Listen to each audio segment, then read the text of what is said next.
There is a point. Is there a point to all this? Let's find a point.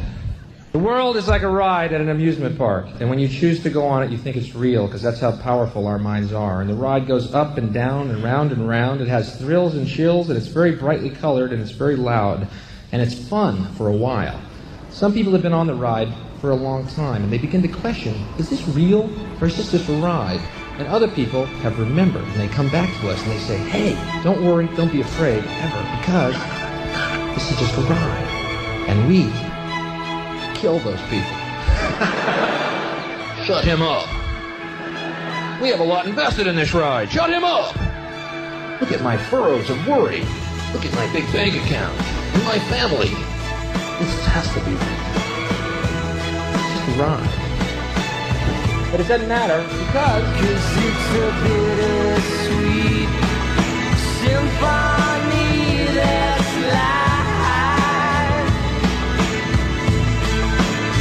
Trying to make ends meet, you're a slave to money, then you die. I'll take you down the only road I've ever been down. You know, the one that takes you to the places where all the things meet.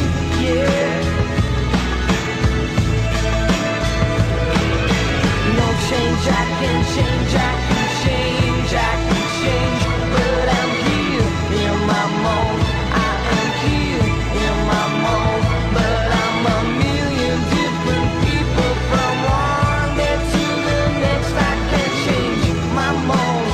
No, no, no, no, no, no.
Okay, let's get down to it, boppers.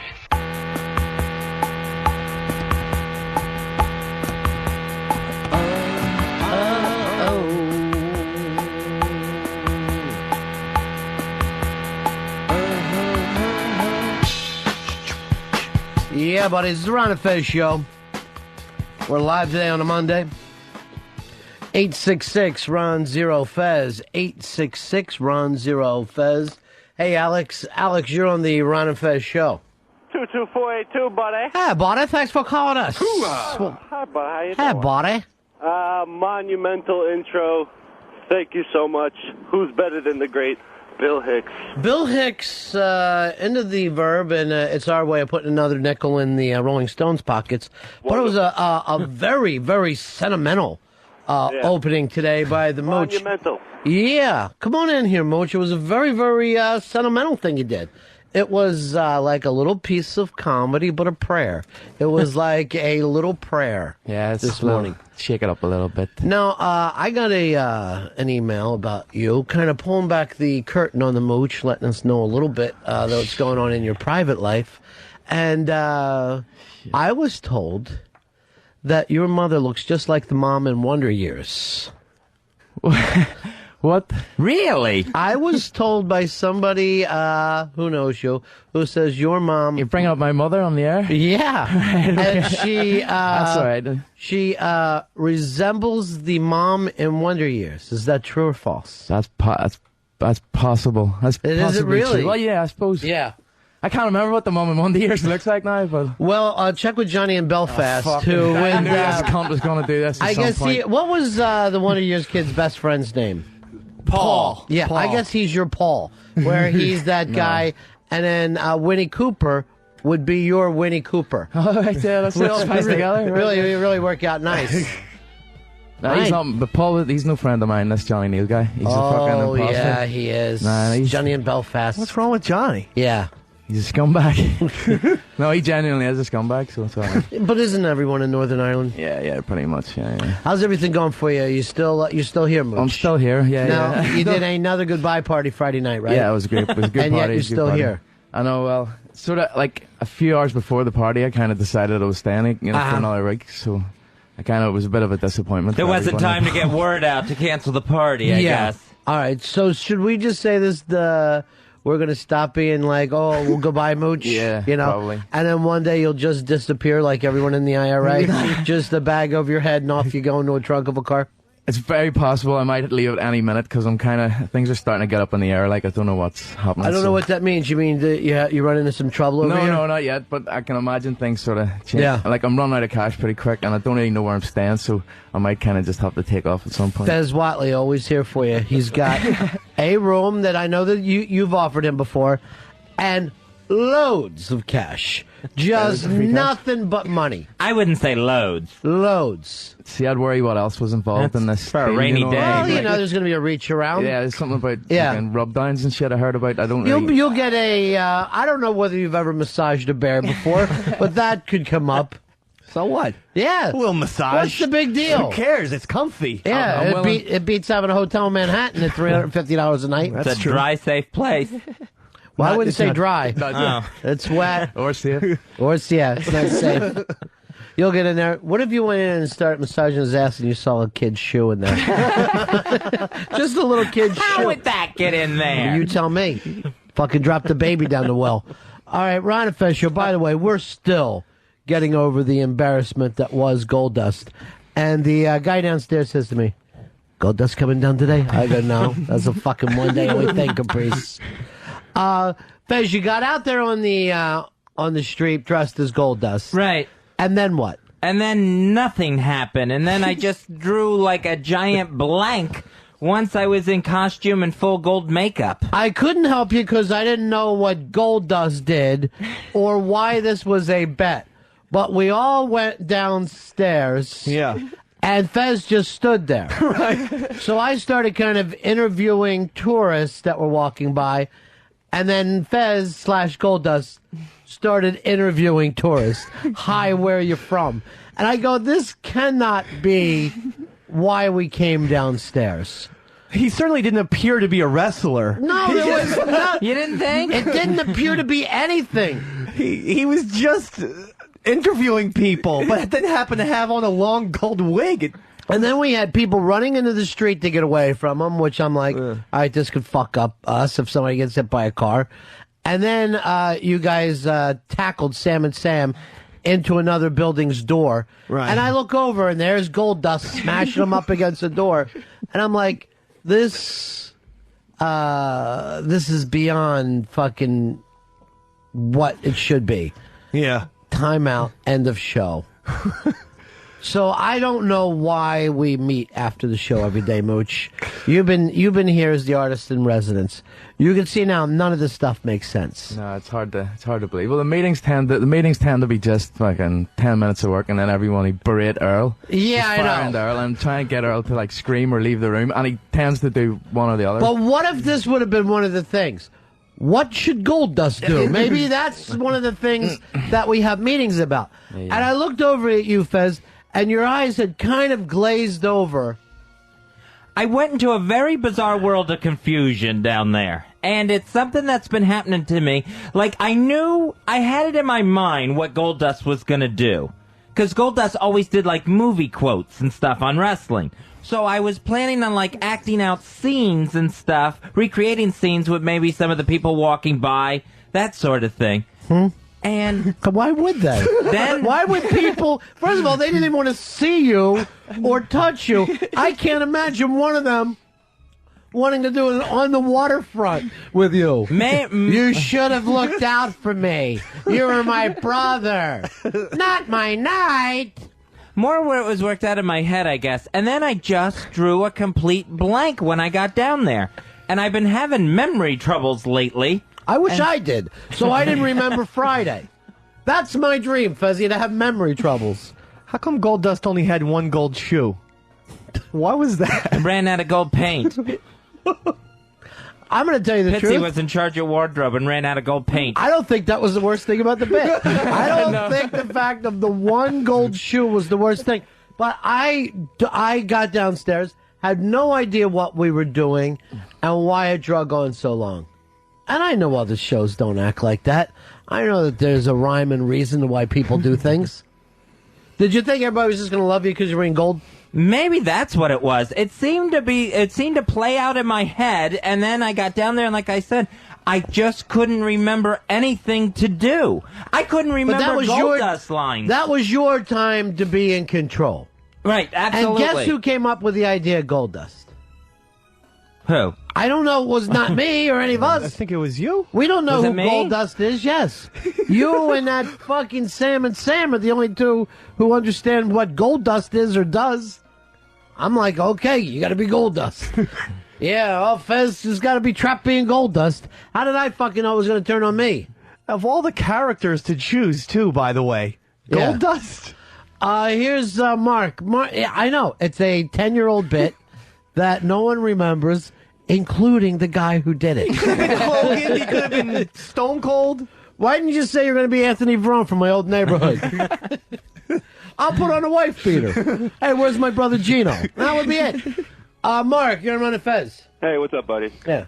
Listen, Fez, I was wondering why all of a sudden you went from being Gold Dust and Fez Dust, and then you turned into Hulk Dust and started copying other wrestlers and adding. I dust saw in. that at one time. Did that make sense? Well, that was something that Goldust would do. He would turn into different wrestlers.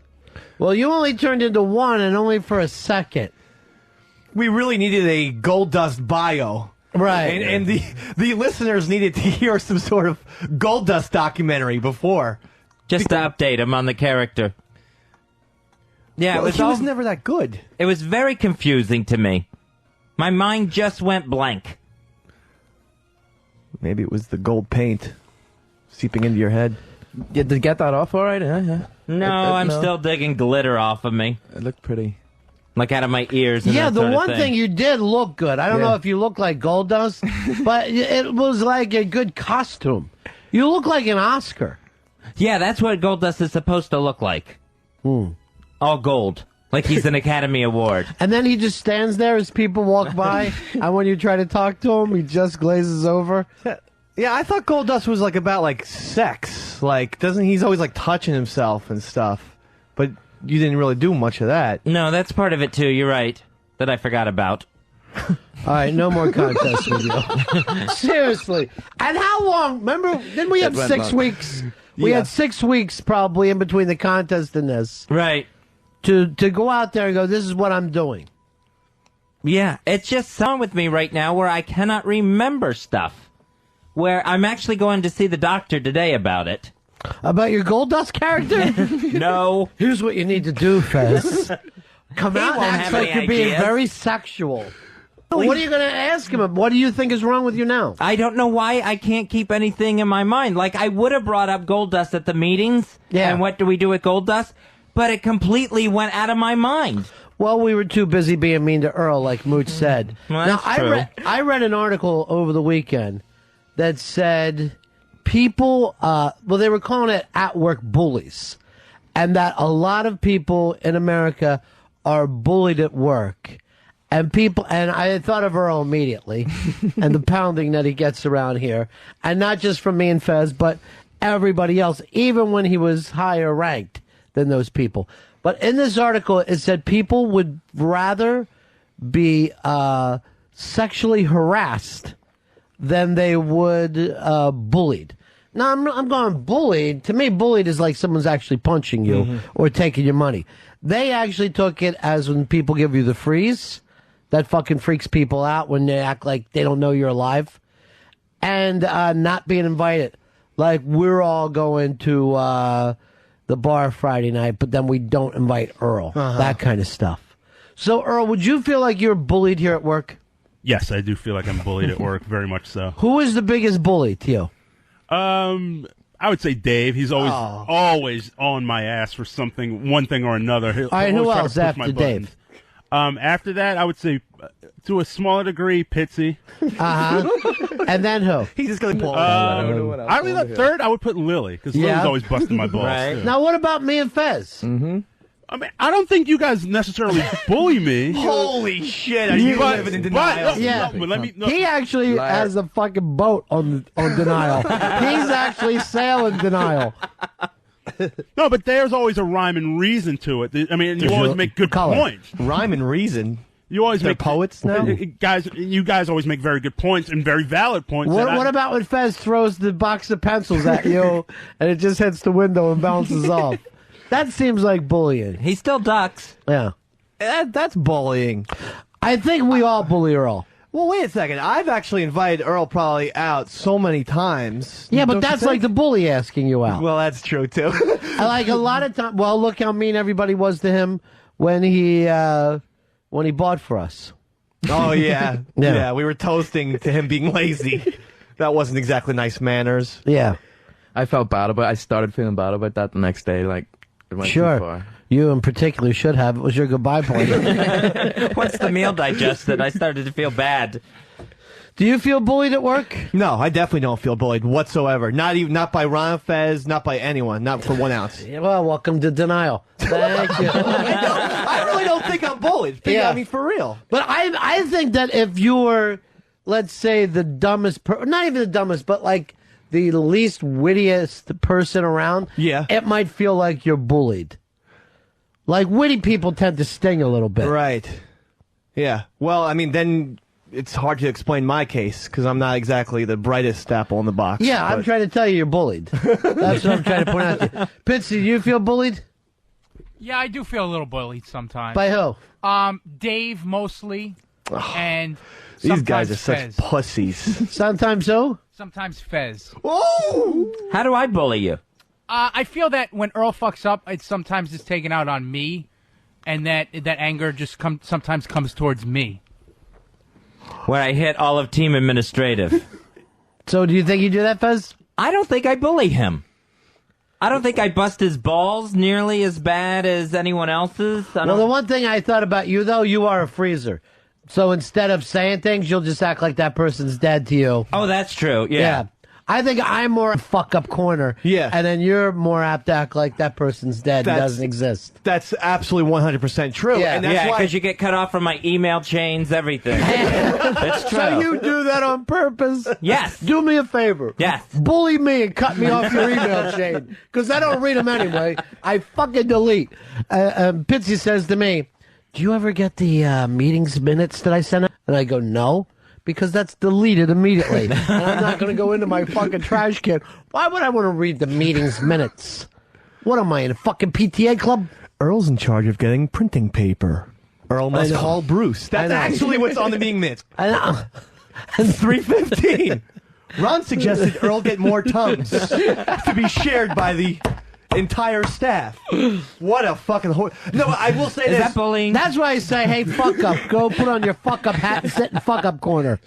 But can I say that's why people, I mean, and not to bully you, Earl, but when you're in trouble with Ron, like, the best thing to do is just face the music, and he gets it out and then treats you fairly. But that's why Earl when the will lion hide. starts, yeah. Earl will lie and hide. Lying and hiding. And that always makes it worse. Whenever any of us get mad, we just go face Ron, we get yelled at, and then it's over. Instead of going to the high grounds to get out of trouble, he goes to the lie grounds. He tries to literally lie low, where he gets smaller and starts lying.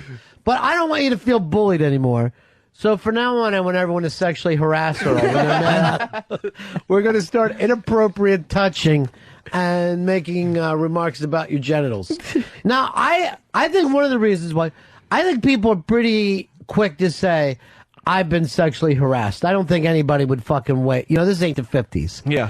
And I think if you even hear the word, like if someone like Lily said, I'm being sexually harassed, we'd all fucking, you know, we'd come down whoever it was like a fucking ton of bricks. But if she ever says, you know, like when she says, oh, Pitsy isn't being nice to us, nice to me, we're all just like, fuck up. Fuck him. Right. Pitsy's an idiot. Like, we don't take that fucking seriously. And remember when Pitsy started being mean to her because she got a boyfriend. Yeah, that's very, very true. He started being incredibly inappropriate with her. Oh, yeah. Actually, he is. He's in a pro. I've seen the way he, you know, he'll put his arm around her and stuff if we all go out to a bar and everything. It seems a little bit strange. And she's incredibly turned off by him, Yeah. which she's talked about time and time again. True. Yeah. She almost pukes. All right, so Earl, that's your new thing. You're going to get sexually harassed. Nice tits, Douglas. Now, Fezzy, what are we going to do about you the next time that you lose a bet? How do we keep that from all of us losing a bet? Yeah, just stop me from betting in the first place, maybe. Just, you know, someone throw a grenade in my direction. It's been years. For years you've said stop doing bets. Yeah. I mean, literally 3 years you've said stop He never doing wins. bets. I keep thinking there's ones that I can win, Mooch. But now it's not even like you picking sports. You don't even know wrestling anymore. And that used to be what you were known for. So you're going to the cardiologist because you think the meds have fucked up your brain. Yeah, I think there is something wrong there. When that contest, when I lose it that bad, I don't remember what the score was exactly. 10-1. All right. But, that means he's 10 times better than you. Yeah. When there was simple stuff that I should know, that I knew at one point, and I can't remember anymore. Yeah. That I always knew. I used to be able to rattle that stuff off like a savant. There's something going on. And I think it's the meds. What meds are you taking now?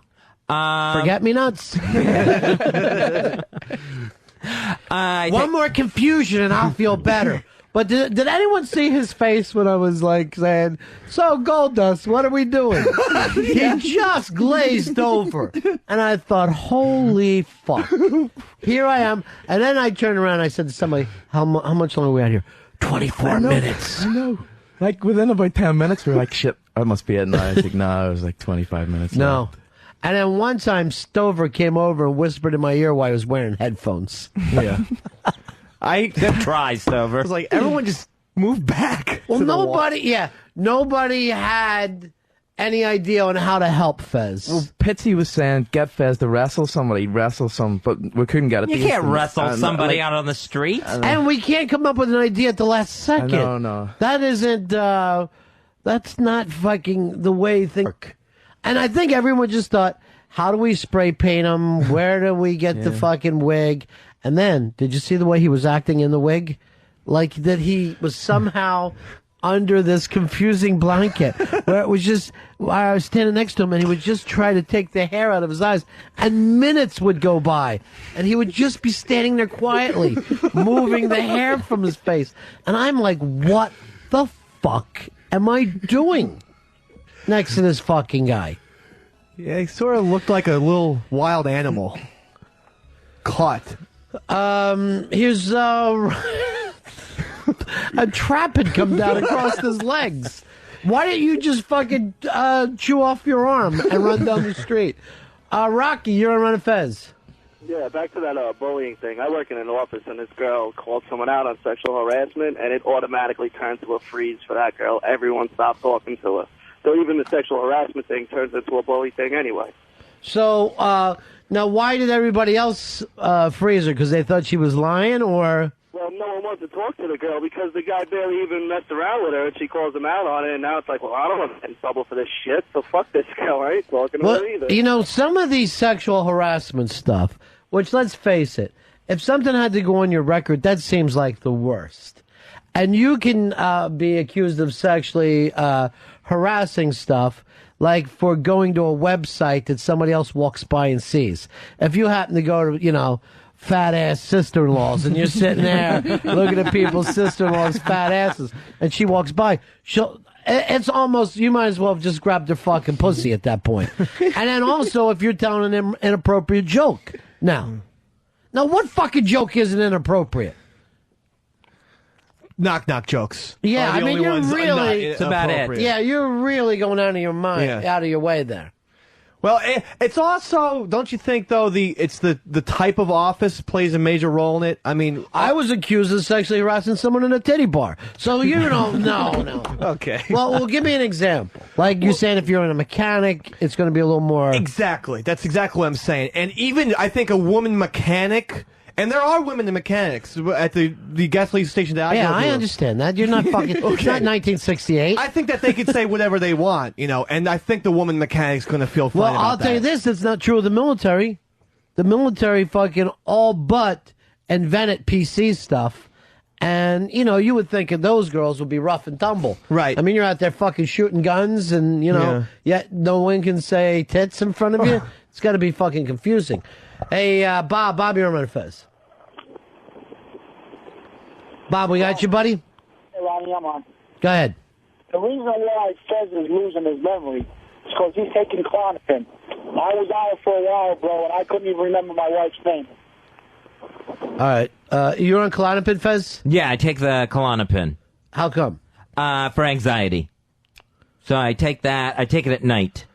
So every night you're taking Klonopin? Yeah, I break the tablet in half. Yeah, I take like a half a thing of Klonopin. Well, do you ever read to see if that causes memory loss? I've read up on these drugs, and I didn't see anything that says memory loss. It's a down, right? Yeah. Well, wouldn't a down have you lose your memory? I fucking blacked out on downs many times. Mm-hmm. Yeah, but I mean, it's such a short-term thing of like just going from room to room. Right? Yeah, I mean, it's not like I'm blacking out like I'm drunk. I mean, I'm not drunk on it. I saw you out there the other day when we really had the spotlight on you. I would have guessed that you were drunk. Really? Yeah. Yeah. Now, I asked Dr. Because you were just standing there trying to get the hair out of your eyes. It was the Why weirdest we're on feeling. the fucking hair? Take the wig off. The hair, and the boa, too, was giving him a lot of problems. So there was just... Your costume was sabotaging your whole performance. At one point, Dave just ripped the fucking boa right off. I just took it off. Thank you. We were live on the air, Get though. the fucking That's boa. what gets to me. Yeah.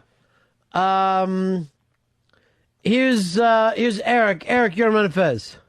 Yeah, hey, I worked at this mining company in Montana about 10, 12 years ago, and there's a woman there, and she didn't want anybody to be shy around her. You know, these guys are kind of apprehensive, and she's like, basically, well, I'll start off. What's invisible and smells like cum? And they're like, huh? And she's like, my breath. And they're like, ah. So they started telling some jokes, and within like 2 weeks, man, she's getting guys fired and the whole bullshit. It's like, what the, Anyway, I just thought I'd throw that out there. Now, what were they getting? Were they touching her though? No, they were just they were just the regular, like just mechanic, Yeah, jokes. Working guy jokes and stuff. Yeah. Just joke telling. I mean, did it ever stop though? Was it constantly fucking jokes with her?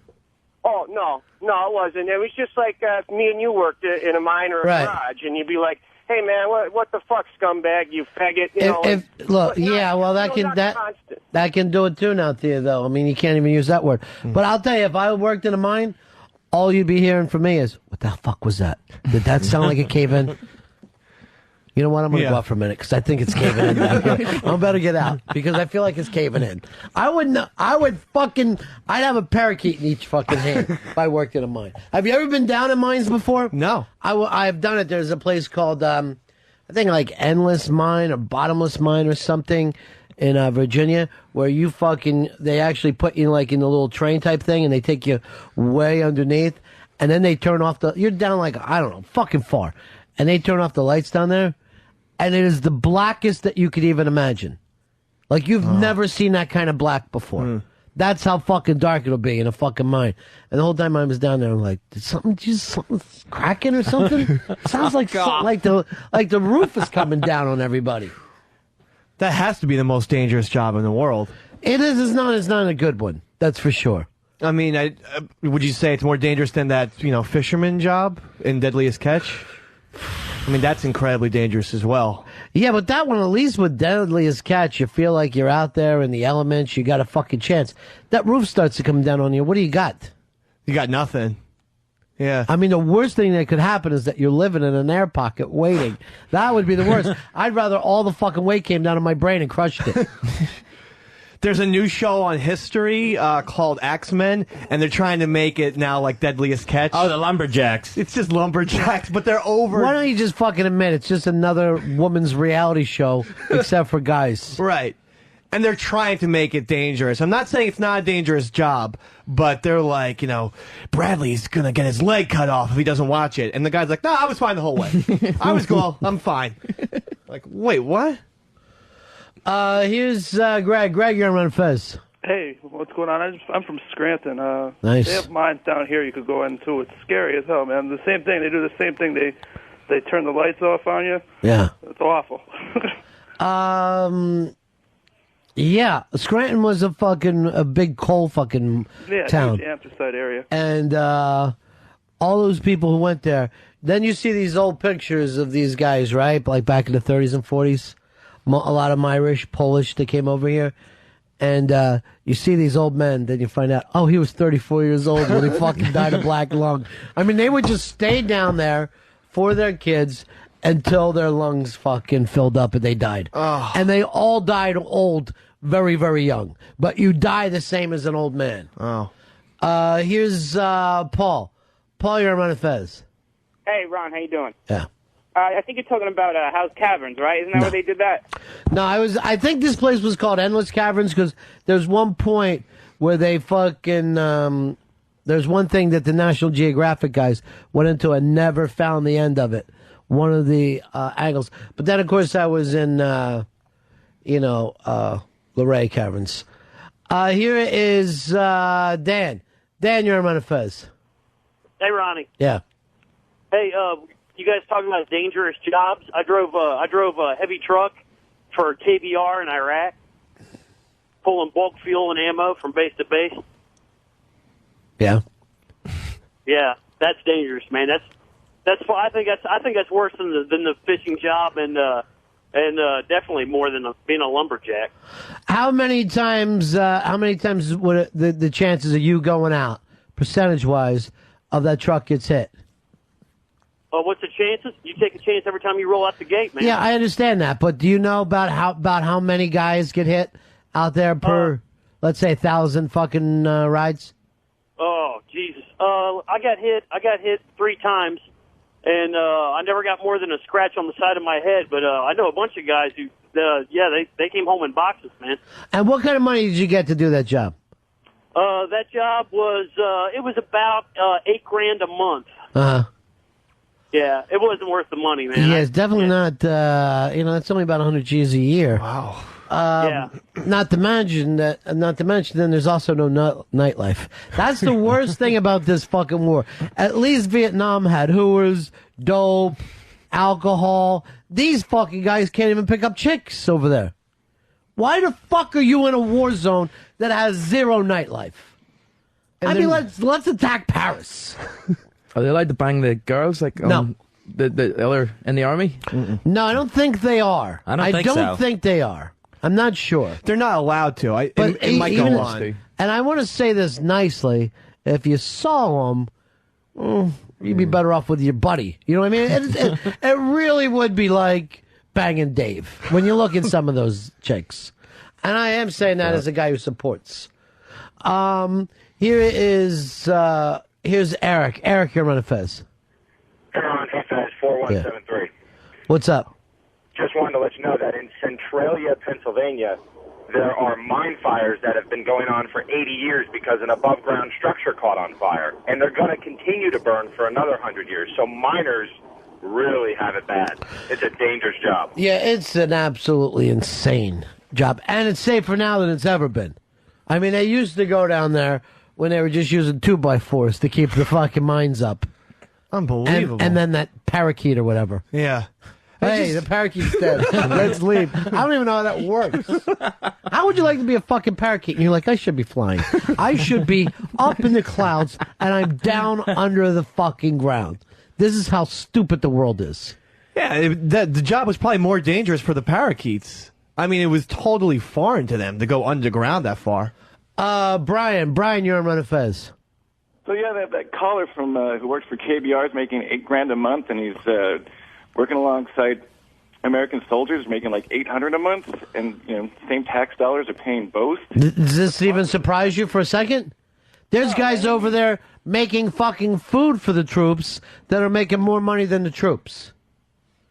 It's embarrassing. There's a guy over there making omelets. It's a fucking humiliation.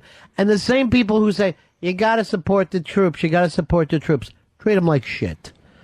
And there has never been a war in history where the guys on the ground didn't get fucked over by the time they got home. It happens and I'm not even talking about the United States. I am talking about across the board. Across the board. No matter where. Roman soldiers used to get fucked over. Egyptian soldiers used to get fucked over. The first caveman fucking soldier was an idiot. Because he found out while he was away, somebody else was making money and banging his chick. Poor bastard. What are you going to do? Here's Bill. Bill, you're on Ron and Fez. 29,875, my brother. Hey, buddy, man. Hooah, hooah. There's a little hooah for you, buddy. Hooah. Oh, thank you, Ronnie. You're the best. Thank you. Hey, I know the name of that mine you're thinking of. What's that? It's called Fezzi's Big Ass Mine. Oh, geez. You hear what he's saying, Fezzi? That I got lowered into your ass. Ron was not in my ass, sir. Here's James. James, you're on Ron and Fez. Yeah, I quit a job one time, Ronnie and Fez, because me and another driver, I was driving professionally at the time, were friendly with this gal driver, and this gal that worked in the office, just a big pig, too, thought that we were harassing her, and she filed a suit against us, and the woman driver even tried to defend us, but, I mean, once it got in the system, they came after us like white on rice. I was actually in an arbitration hearing and just told them, hey, fuck you, I quit. I'm done with this. They say the best thing to do is drop and roll. When you get in any kind of trouble at all, just quit and walk away. I can't imagine a guy who uses the term gal that much would get involved in any sort of sexual harassment talk. You're not allowed to say gal? Well, it just seems a little old-fashioned. Like, that leads to toots, and then that's going to lead to some sexual harassment You stuff. are fucking... you tell me you're bullshitting. You honestly think if someone says some gal, that's fucking... That is the road to sexual harassment. I think, yeah. Yeah. If you start using gal to describe a woman... What are you fucking kidding me? That could lead that way, yes. Lead what? How could something lead anyway? What does that even mean? To any inappropriate talk. I'm just going the opposite. I don't think there is inappropriate talk. And B, I'm not going to watch out for people who say gal and think that they're on their way. I always love this. Something could lead to something else. It's like pot saying it's a gateway to crack. Yeah. And it's just not. Let me tell you, when they were, people who fucking smoke pot, people who do heroin, before that they did pot. Yeah? So what? Fucking people who did fucking heroin before that, they ate mashed potatoes. But I ain't saying mashed potatoes still come down that slope. Stop being a big fucking baby. You did a little H. You gals have breasts. So you worry about talk. You and I have had this argument before where you say words do damage, and I always disagree with you. Yeah, well, and I think anyone who's using the term gal, it sounds a little derogatory to me. So Bing Crosby And is guy derogatory? No, that Then doesn't. why would gal be? It's this fucking the feminine of guy. If anything, it's unhip. It's not derogatory. It's a guy who's just fucking left over from the fucking 40s. But why doesn't the word guys? Why wouldn't that lead to something? Because it sounds like it's guys calling each other guys. And it sounds, I don't know if gals call each other, I don't know if women call each other gals. Who cares? Whether they do or not. I don't know. Maybe it's because I'm not a woman, but it just seems like yes, you are. You fucking are to a woman. That we can prove. Gal seems a little derogatory to me. So were you offended by Arnold's Diner from Happy Days? Because it was the guys Why? and gals room. You do still see that on fucking bedrooms. You know what? I hate pictures. Just fucking write it up there. Don't make me fucking guess if I'm a fucking anchor or a lifesaver. I don't know what that means. At this seafood restaurant, does an anchor look like a cog? Lifesaver look like a vagina? I don't know. Just write up there what we're doing. Brad, you're on Fez. Hey, Ron. I just wanted to bring up the ice road truckers that truck supplies there to the diamond mines in Canada is a dangerous fucking job. They show that on the History Channel. Yeah, they drive. Now, do they drive right across the Great Lakes? It's some lakes up there. Yeah, I don't know that it's the Great Lakes, but they're driving it. Good like, lakes. From Yellowknife to the damn bumfuck Alaska. Yeah, and they were showing like why those guys were driving. You could hear the fucking ice cracking. Wow. They lose occasional. Trucks just go right into the fucking lake. Yeah, that seems dangerous. I wouldn't put that over coal mines, though. Here's Tony. Tony, you're on Fez. Hey, I got a quick story for you, buddies. Yeah. I was working in a warehouse one time, right? And it was working for my uncle, but we have different last names, Ronnie. So the fact of the matter is we don't look alike. So there was this real messy girl, she kept hitting on me, and I was seeing somebody at the time, and I really didn't want no part of her, right? She starts spreading rumors, like trying to set me up like I came on to her, like I'm going to get you in trouble. So I didn't even, I didn't say none. She tells the boss, and the boss winds up laughing. He says, "Are you going to fire him?" He says, "That's my fucking nephew." I was like, and you know what, Ronnie? She was all pissed off because I turned her down. It was like, give me a fucking break. They try to. Did this start with you calling her gal? No, Ronnie, you had to see her. She had traces of like, I mean, she was just messy. It's like the last on the gangbang. It was almost like, I don't want to date you. I still would have fucked her. I'm not gonna lie to you. I'm not gonna lie to you about it. I don't get as easily turned off as a lot of people. 866-RON-0-FEZ. 866-RON-0-FEZ. You and Earl, you and Fez know we're into March now, right? Yep. We're about halfway through this thing. Yeah. That gives you guys each 6 weeks to get laid before you have to be with each other. Not one of you's been on a date yet, right? No. Earl, you're flying Coco in? Love to fly Coco in. Coco, the offer has been extended. You can come to Casa de Douglas. The offer has been extended to you to come to New York. Now, Casa de Douglas, is Casa mean studio apartment with mold on the walls? Yes, it's an apartment. The mold is gone. That might be why you're crazy. That mold got into your fucking brain. And Fezzy, how you coming along? I'm doing all right. I think I'll feel better after I see the doctor today. He cannot follow the conversation. I mean, with the sexual thing. Oh, yeah. What do I give a fuck about you and the doctor? What are you seeing the doctor for? The memory thing. And the pills. The medicine that I'm on. Yeah, no progress on my June 1st challenge. Now remember, you both have to pass the challenge. Or you both end up on Pal Talk. Doing it fucking strong, doing it wild style. Fucking each other. In the ass. If this is we know how it's done. I just want to remind people. And I hope you gals enjoy the sexual harassment. Believe me, I will not be having sex with Fez on Pal Talk. It's not going to happen. Guarantee it. Then how can you guarantee that Fez is going to get laid? You idiot. Frankly, I have a lot more faith in Fez. I think Fez is going to pull it off. I totally believe he will pull it off before I will. That's how much faith I have in Fez. Do you realize how less of a man that you fucking must be if you yell, I think Fez is going to get laid before me? Do you fucking know that statement alone has never been said in the history of this fucking planet that we now call Oceania? Earl is not getting laid. It's not going to happen. Earl, how many times a day you think you're racially, that racial jokes are done your way? A handful, about 5 or 6. About 5 or 6. I want you to start and keep a chart, what they were and how they happened. And we won't tell these fucking guys. It'll just be our secret. All right. And then you and I will turn it over to Elo, and we'll both fucking say we would need money. Doesn't seem fair. From our It is internal fair. investigation. It is fair. Here's Barry. Barry, you're on Ron and Fez. Hey, Ronnie. Yeah. I want to ask Earl if it bothers him at all that Fez might shit on him in the middle of the night when he's asleep. Does this bother you shit, Dick? You worried about that?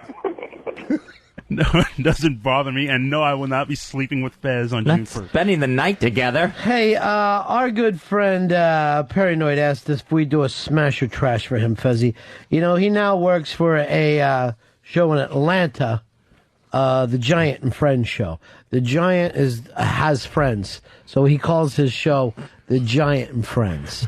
So he played a song down there that the locals did not like on the radio station. I don't know what station it is. I think it's 96.1 or something. 96.1 GIA. The Giant is the name of it. WGIA, The Giant, and the Big Giant and Friends show. So we'll play his song, and then we'll come back and do a very quick smash or trash. Did you like it or not? If you ask me, I don't believe number 3 was a good driver. He lost his life when he drove into a wall.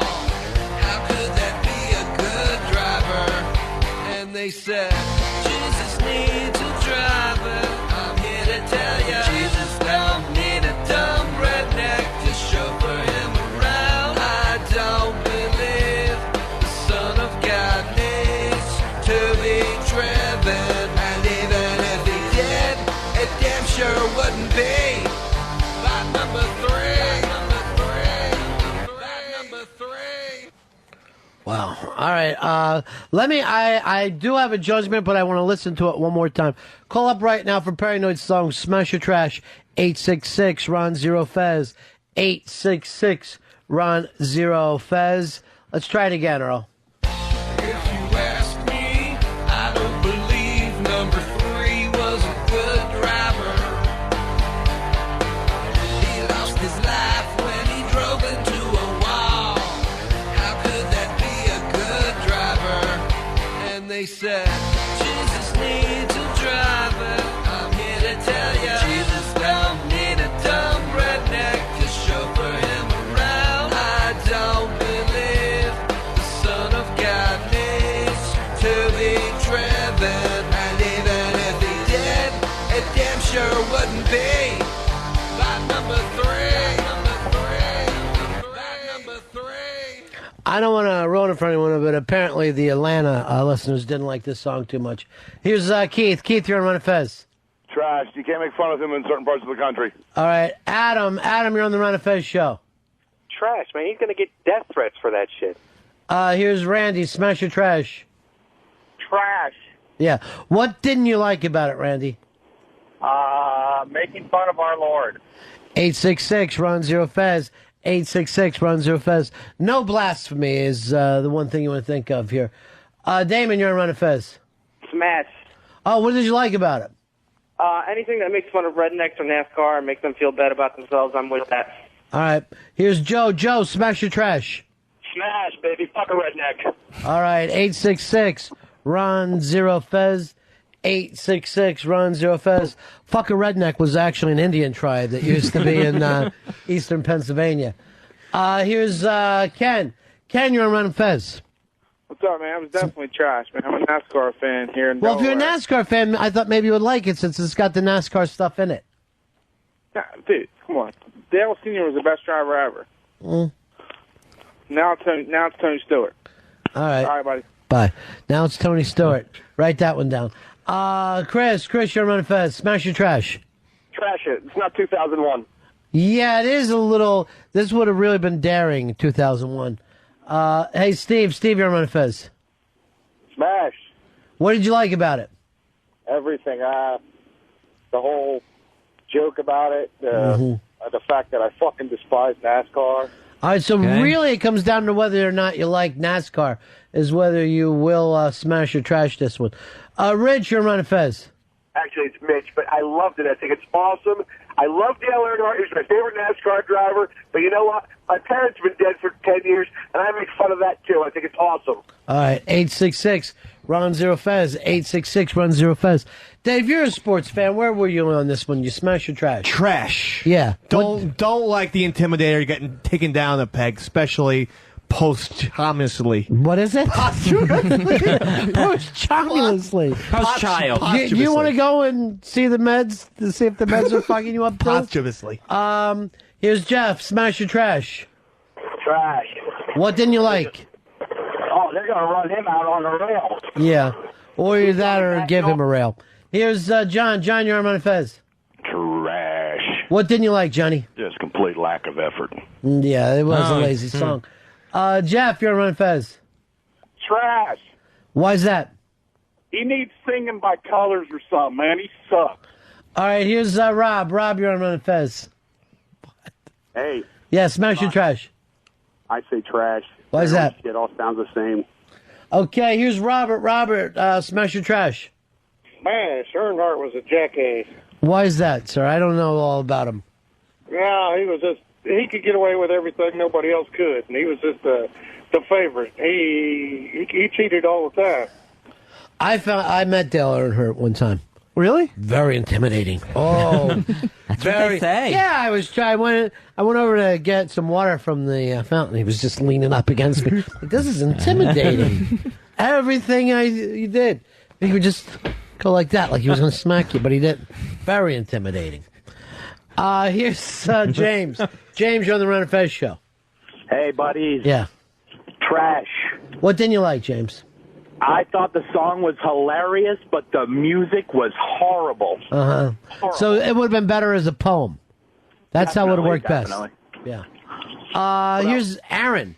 Aaron, one of those names that has two A's right in a row. Aaron, what can we do for you, buddy? Smash or trash? Smash, baby. What did Funnier you- than heck. NASCAR fan, but funnier than heck. Funnier than heck. All right, watch the language. That one could lead to gal, which leads to toots, which takes you who knows where. To sodomy. Hey, Tim. Tim, you think the meds made you say that, Fez? It could be. Yeah. I'll bring that up, too. Yeah. Why are you eating Klonopin every night if you don't need it? That's when I'm supposed to take it. That's when the doctor told me to take it to avoid anxiety the next day. Have you been avoiding anxiety? No, it doesn't work. Okay. Here's Tim. Tim, you're running fast. Yeah, I love that song. Smash. All right, you do like it, huh? Well, yeah, he smashed into a wall. I like it. All right, here's here's Rich.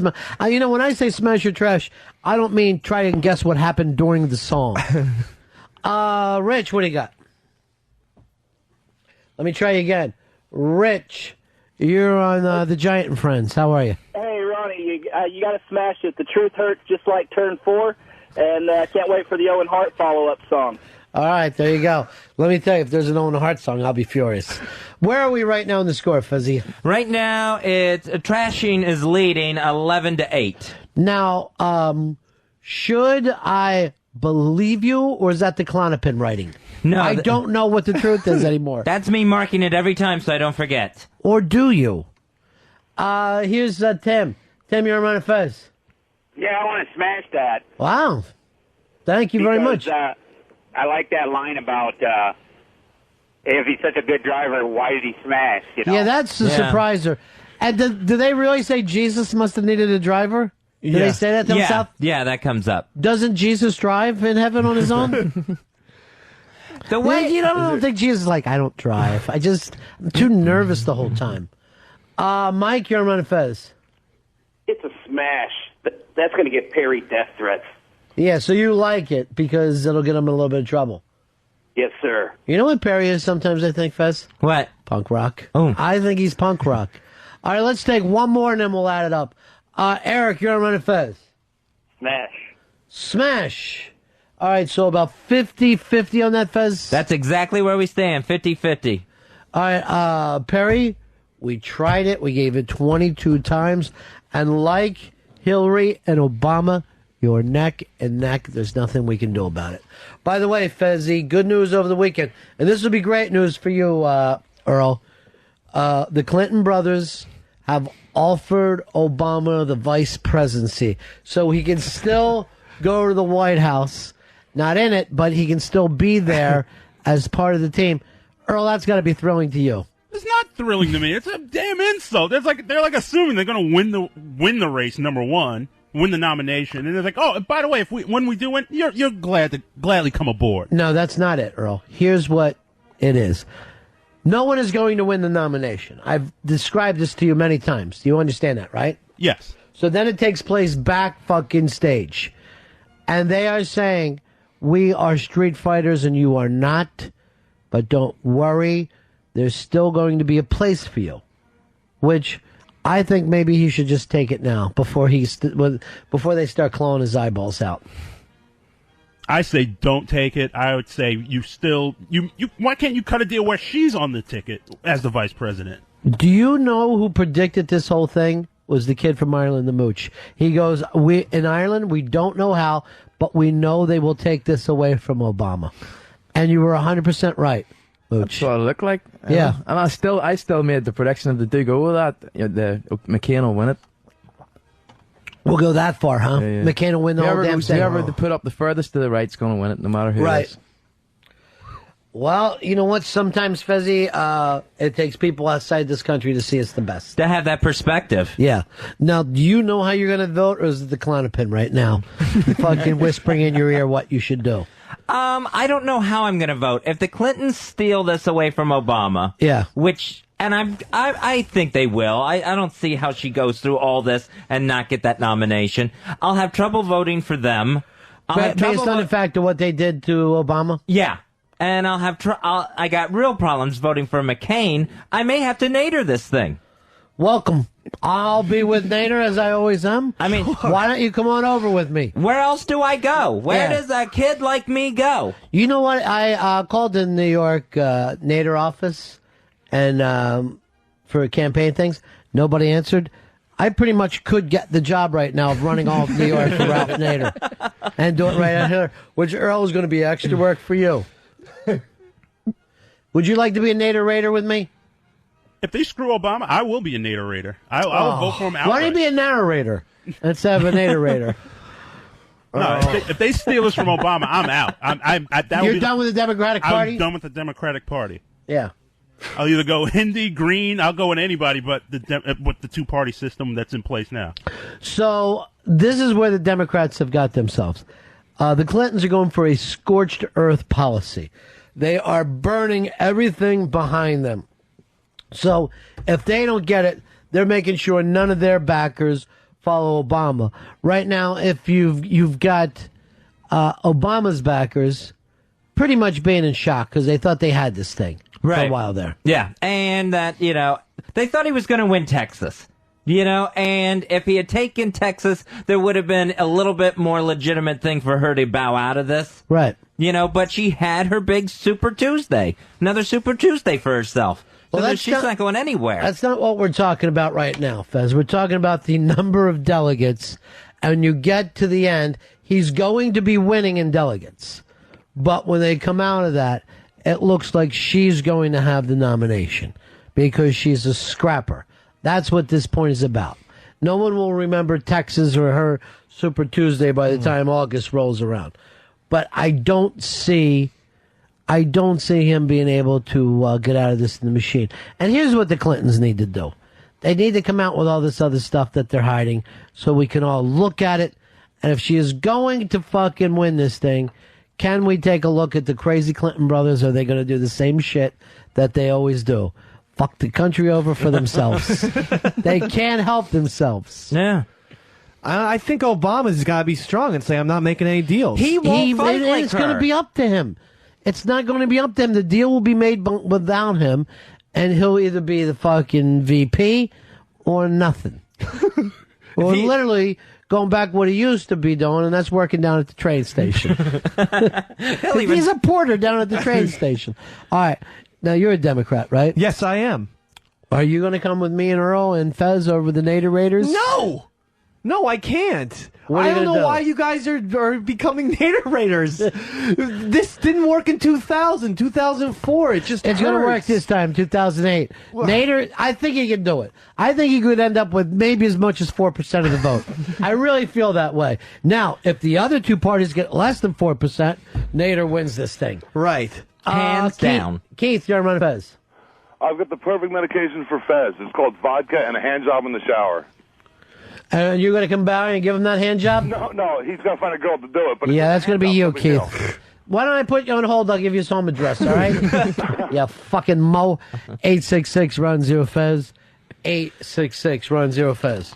So you'll vote for Clinton?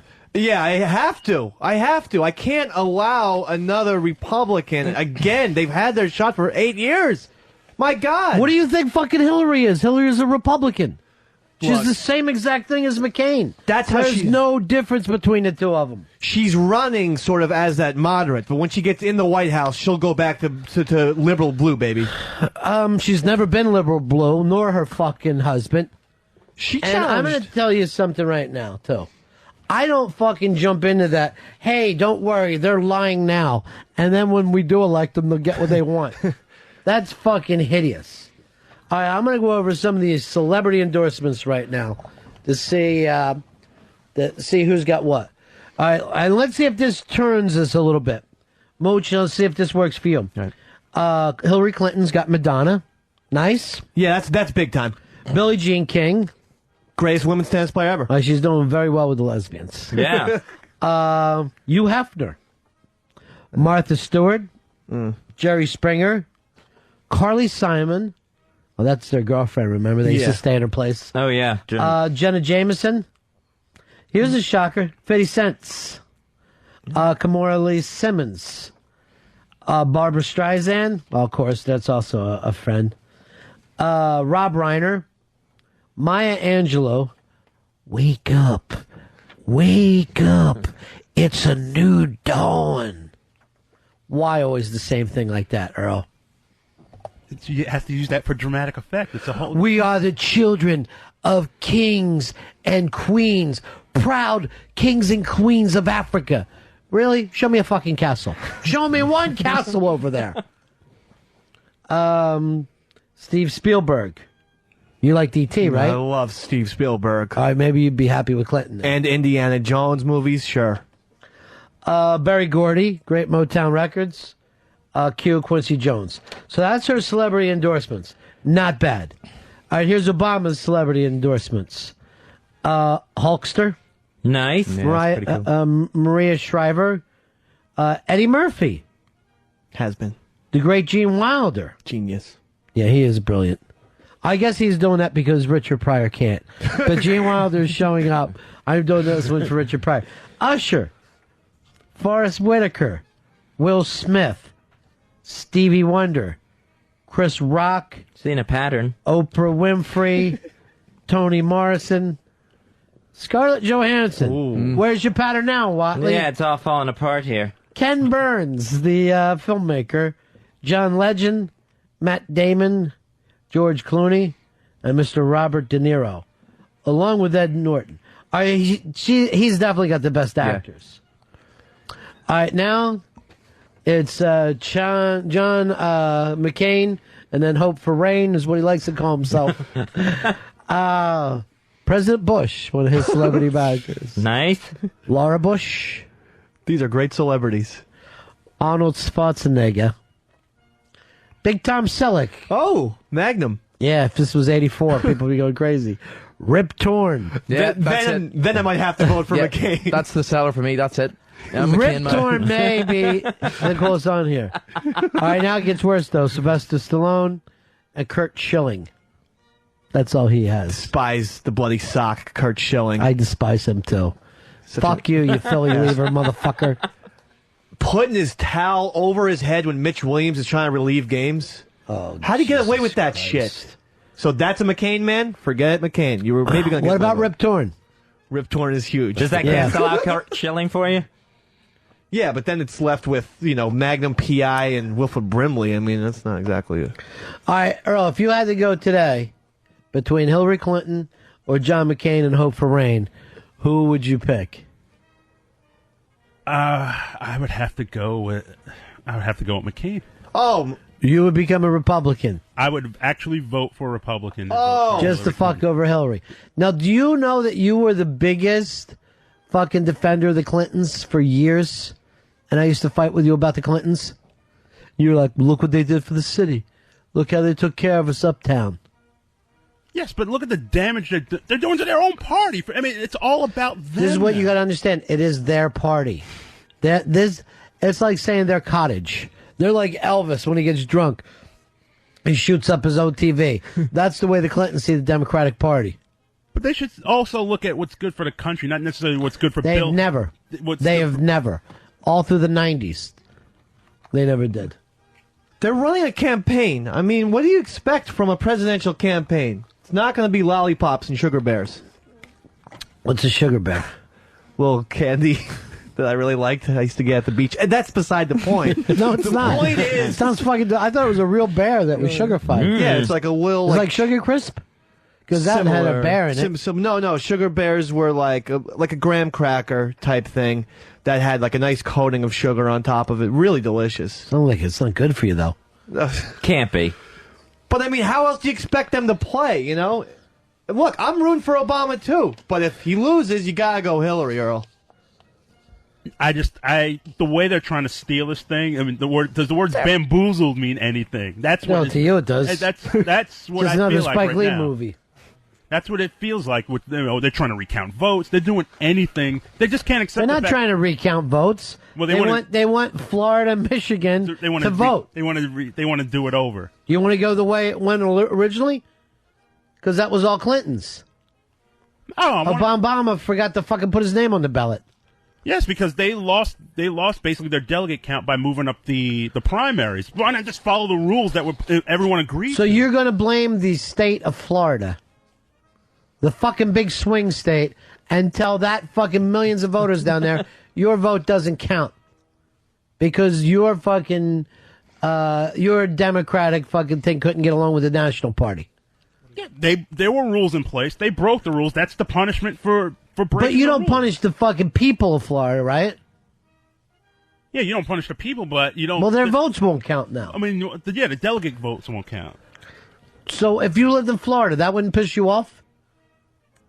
I would be mad at my officials who. Why don't you just go down there now and win the recount? You can't win Florida? I wholeheartedly believe he would win Florida. Well, he's going to have the opportunity to show that. I mean, the problem now is that Howard Dean, he wants the states to pay for it. That's not the problem. Someone's going to pay for it. Are you okay with it? Someone always pays for it. And if he doesn't win Florida, do you think he should be fucking running for the Democratic ticket? If he doesn't win Florida, if he doesn't win New York, if he doesn't win New Jersey, if he doesn't win Ohio, doesn't win California, that's the guy you want fucking heading your ticket? First of all, I believe he would win Florida without question. Then he's going to have the opportunity. It's going to get fucking paid for. Here's Ryan. Ryan, you're on Ron and Fez. Hey, Earl, you said that if Obama loses to Hillary, you're going to vote for McCain, and that she is... John McCain and pray for rain is who he's going to vote for. Okay. And that she is splitting up the party, but he's going to go vote for the other party. What the fuck, Earl? I mean, what happened to you? Where's your party loyalty? You're no better than the Clintons, is what she's saying. Well, I've had problems with the party in the past before, but this would just be the final insult for me. I mean, as far as here's the guy who's leading in delegates, and you're going to basically screw the guy over. He ran a proper race. He ran it the right way, and then you're going to bounce him out or bump him down to number 2. That's not right. What do you mean by the right way? He ran a clean campaign. Nobody wants a clean campaign. They want a winner. Yes, and he's leading in the delegates. He's winning primaries. He's He's beating her. Essentially. Here's all it comes down to, though. Is the best person for the party running, the person that could win the nomination. That's who the party wants to get behind. Who is a better candidate? I would say Obama. Poll after poll has him handily beating John McCain in the national election. He's the best candidate. Why would we go by that poll? That poll's not an election. Who's won the swing states? Hillary's won swing states. So who's the best candidate then? I mean, is Obama going to win PA? I believe he's going to win PA. I still believe he's going to win PA. It'll be over. If he wins PA, he'll win.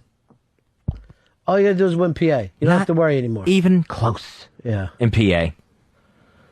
Fezzy, let's wait and see. I'm not going by the fucking poll numbers. I'm not going to sit around and believe those. I think that you fucking actually run.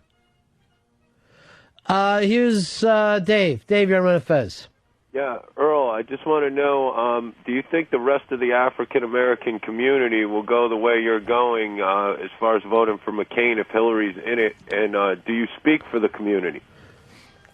I believe under if she gets the nomination under very shady and very dubious circumstances, I think you will see a mass exodus by African-Americans. Do you think Maya Angelou will leave him?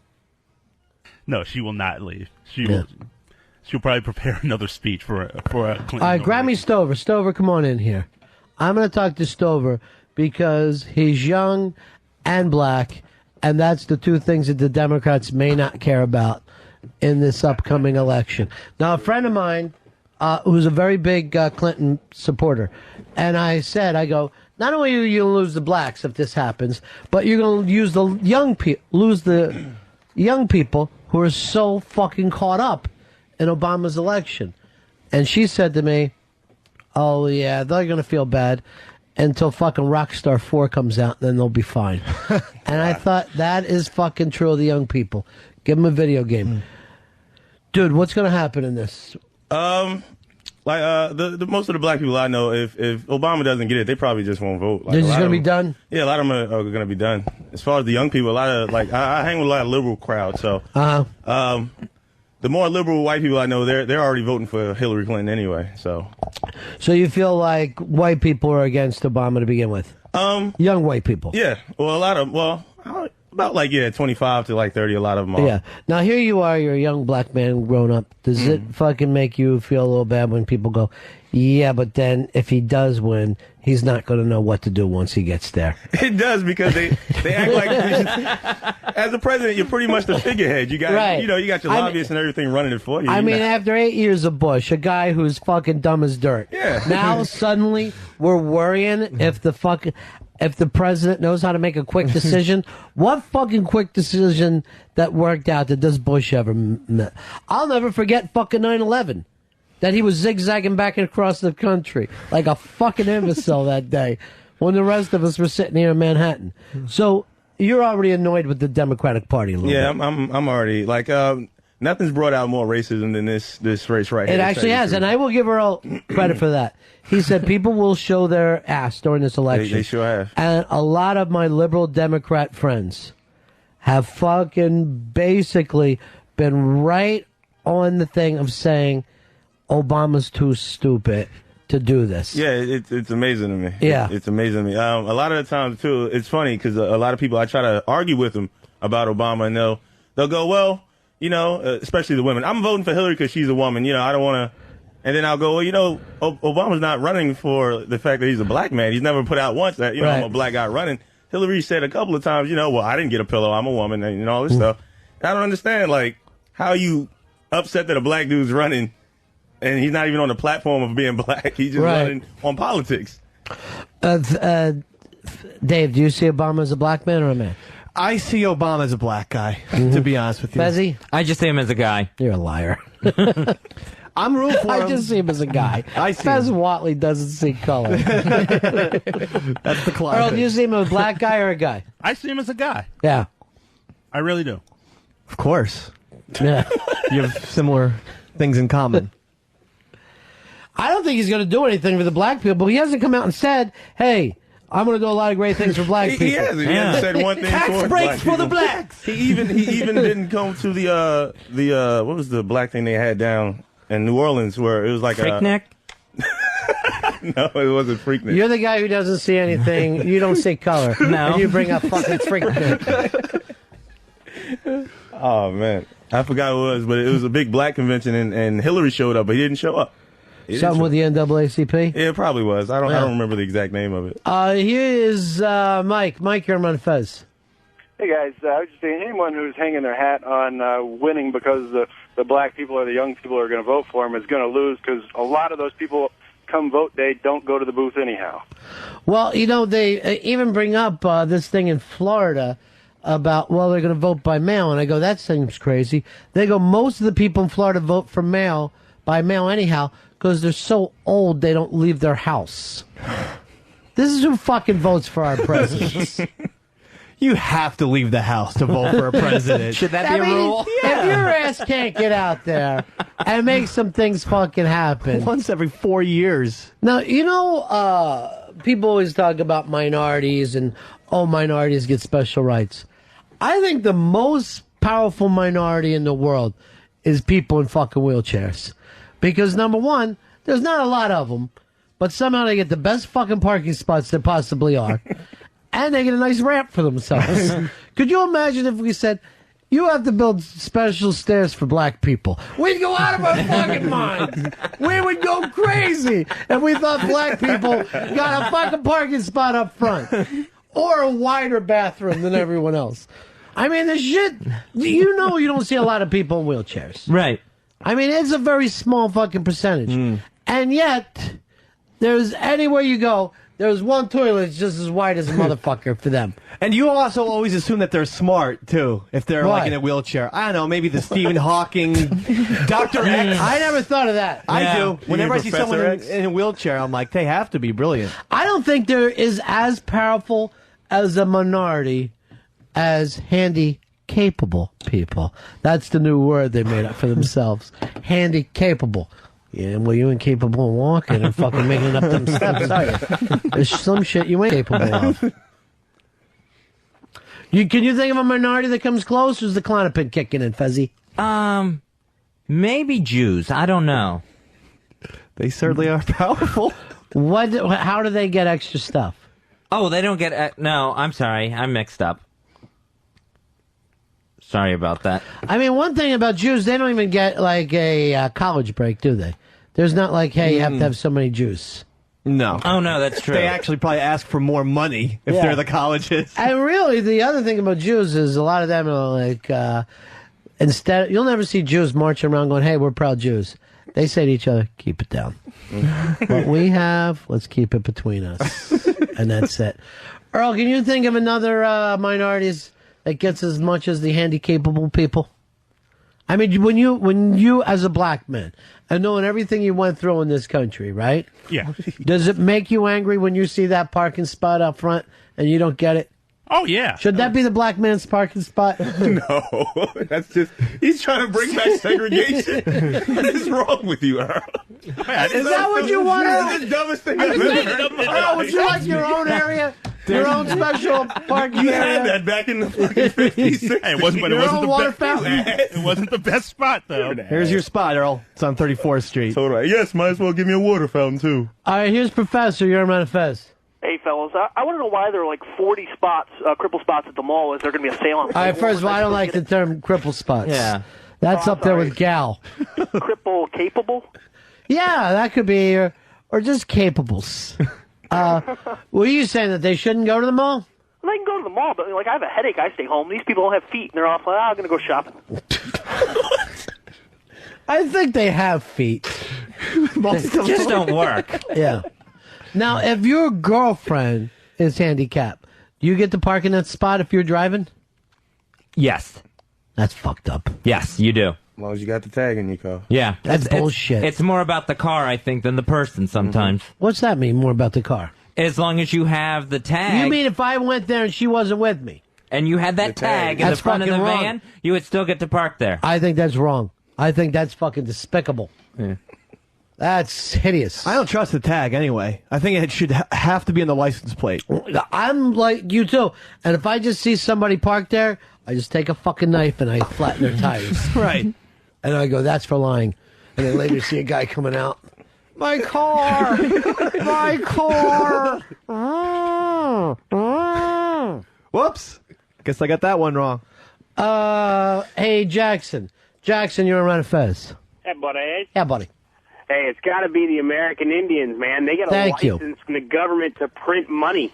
Now, here's what I fucking get about that. To me, out west, these are actual Native Americans. They're living together. They're fucking doing things. They got their own schools. Here on the East Coast, nobody knows who's an Indian, who isn't. Yet somehow they get a fucking casino. Suddenly there's Long Island Indians popping up. Hey, what about us? What do you mean? You got no fucking problems? You're not on a goddamn reservation? And then you up to Connecticut, and there's tons of them running a big fucking casino. Here is Justin. Justin, you're on Ron and Fez. Hey, guys. Yeah. I was going to say the only minority that comes close to being to handicapped people is the elderly, old people, because they get senior discounts at movies, restaurants, and stuff like that.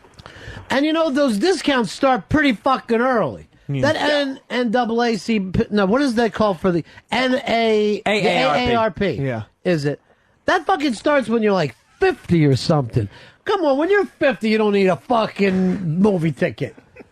That's bullshit. I can understand. You're 70. Cut me a break. A guy who's 50, that's fucking CEO years. The next 15, 20 years are the prime earning years of your life.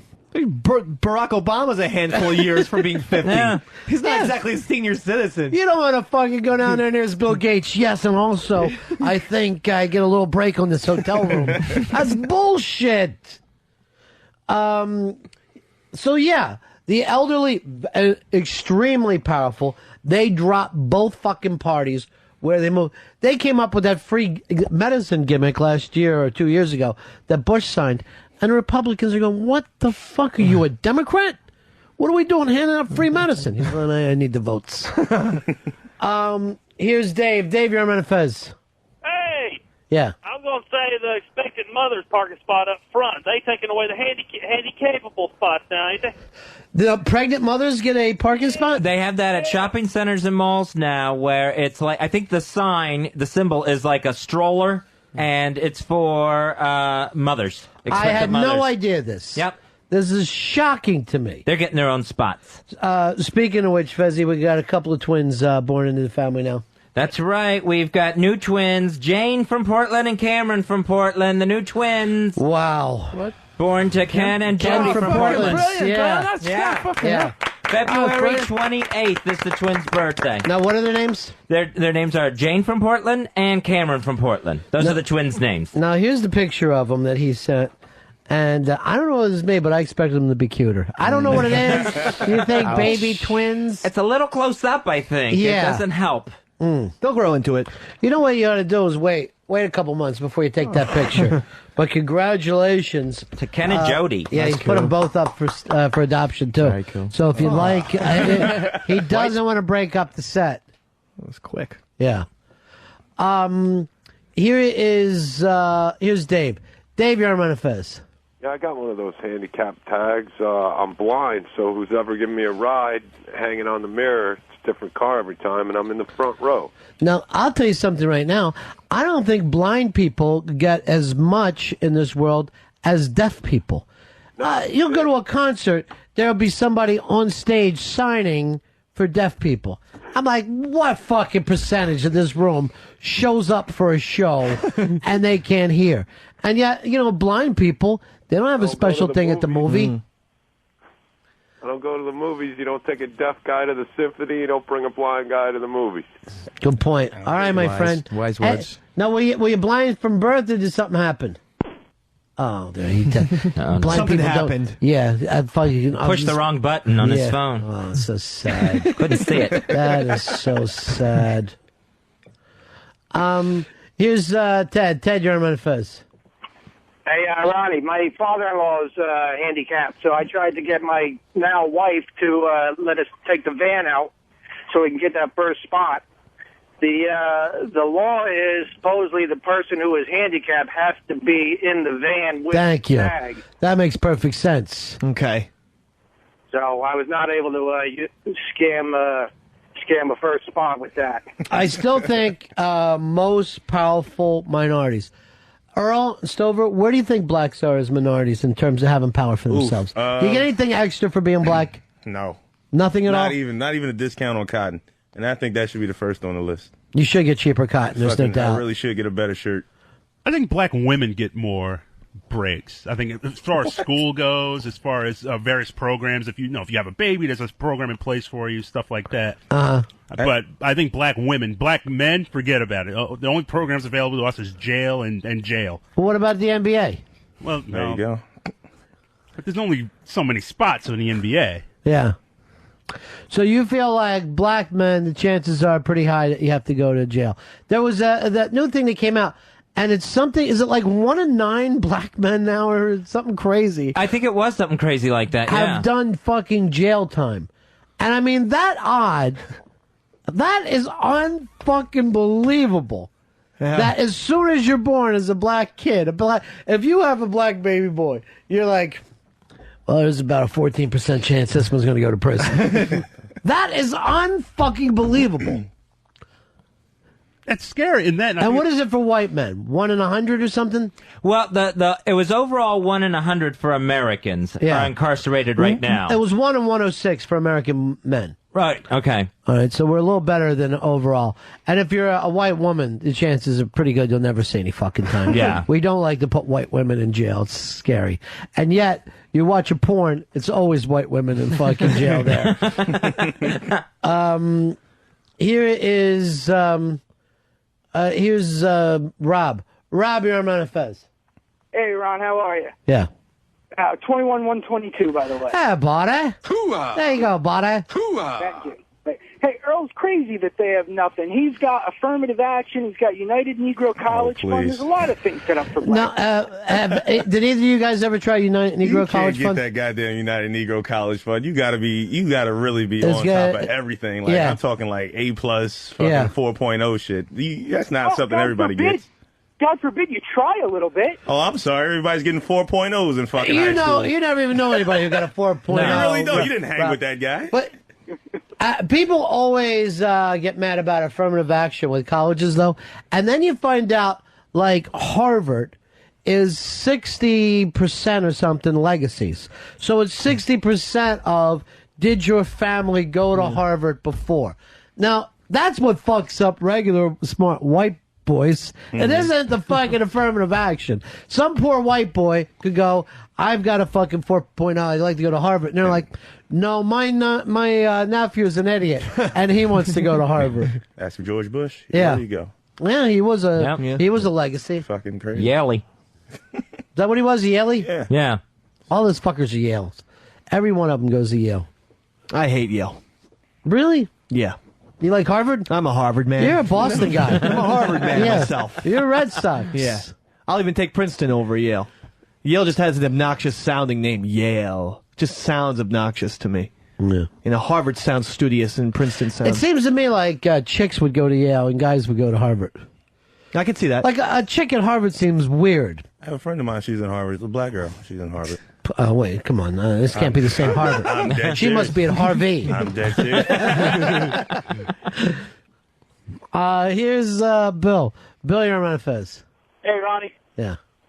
Hey, my buddy had a friend that had Down syndrome, and we used to get the handicap spots down there at Tropicana Field when the Yankees would come to play in Tampa. By the way, it's the only time that field sells out. Yeah, and that's the hardest ticket to get. The rest of the time you can walk right in. When you go, when the Yankees are fucking playing in Florida, it's almost like the Bronx has come to St. Petersburg. And that's always been the embarrassment of your hometown, Fezzy. They can never draw. Oh, yeah, and just out-of-state fans filling up everything. Right. There was an incident with the Devil Rays this past weekend. Catcher ran into the Yankees' top catching prospect, and Joe Girardi, the new manager of the Yankees, called him out and said there's no place for that like in spring training.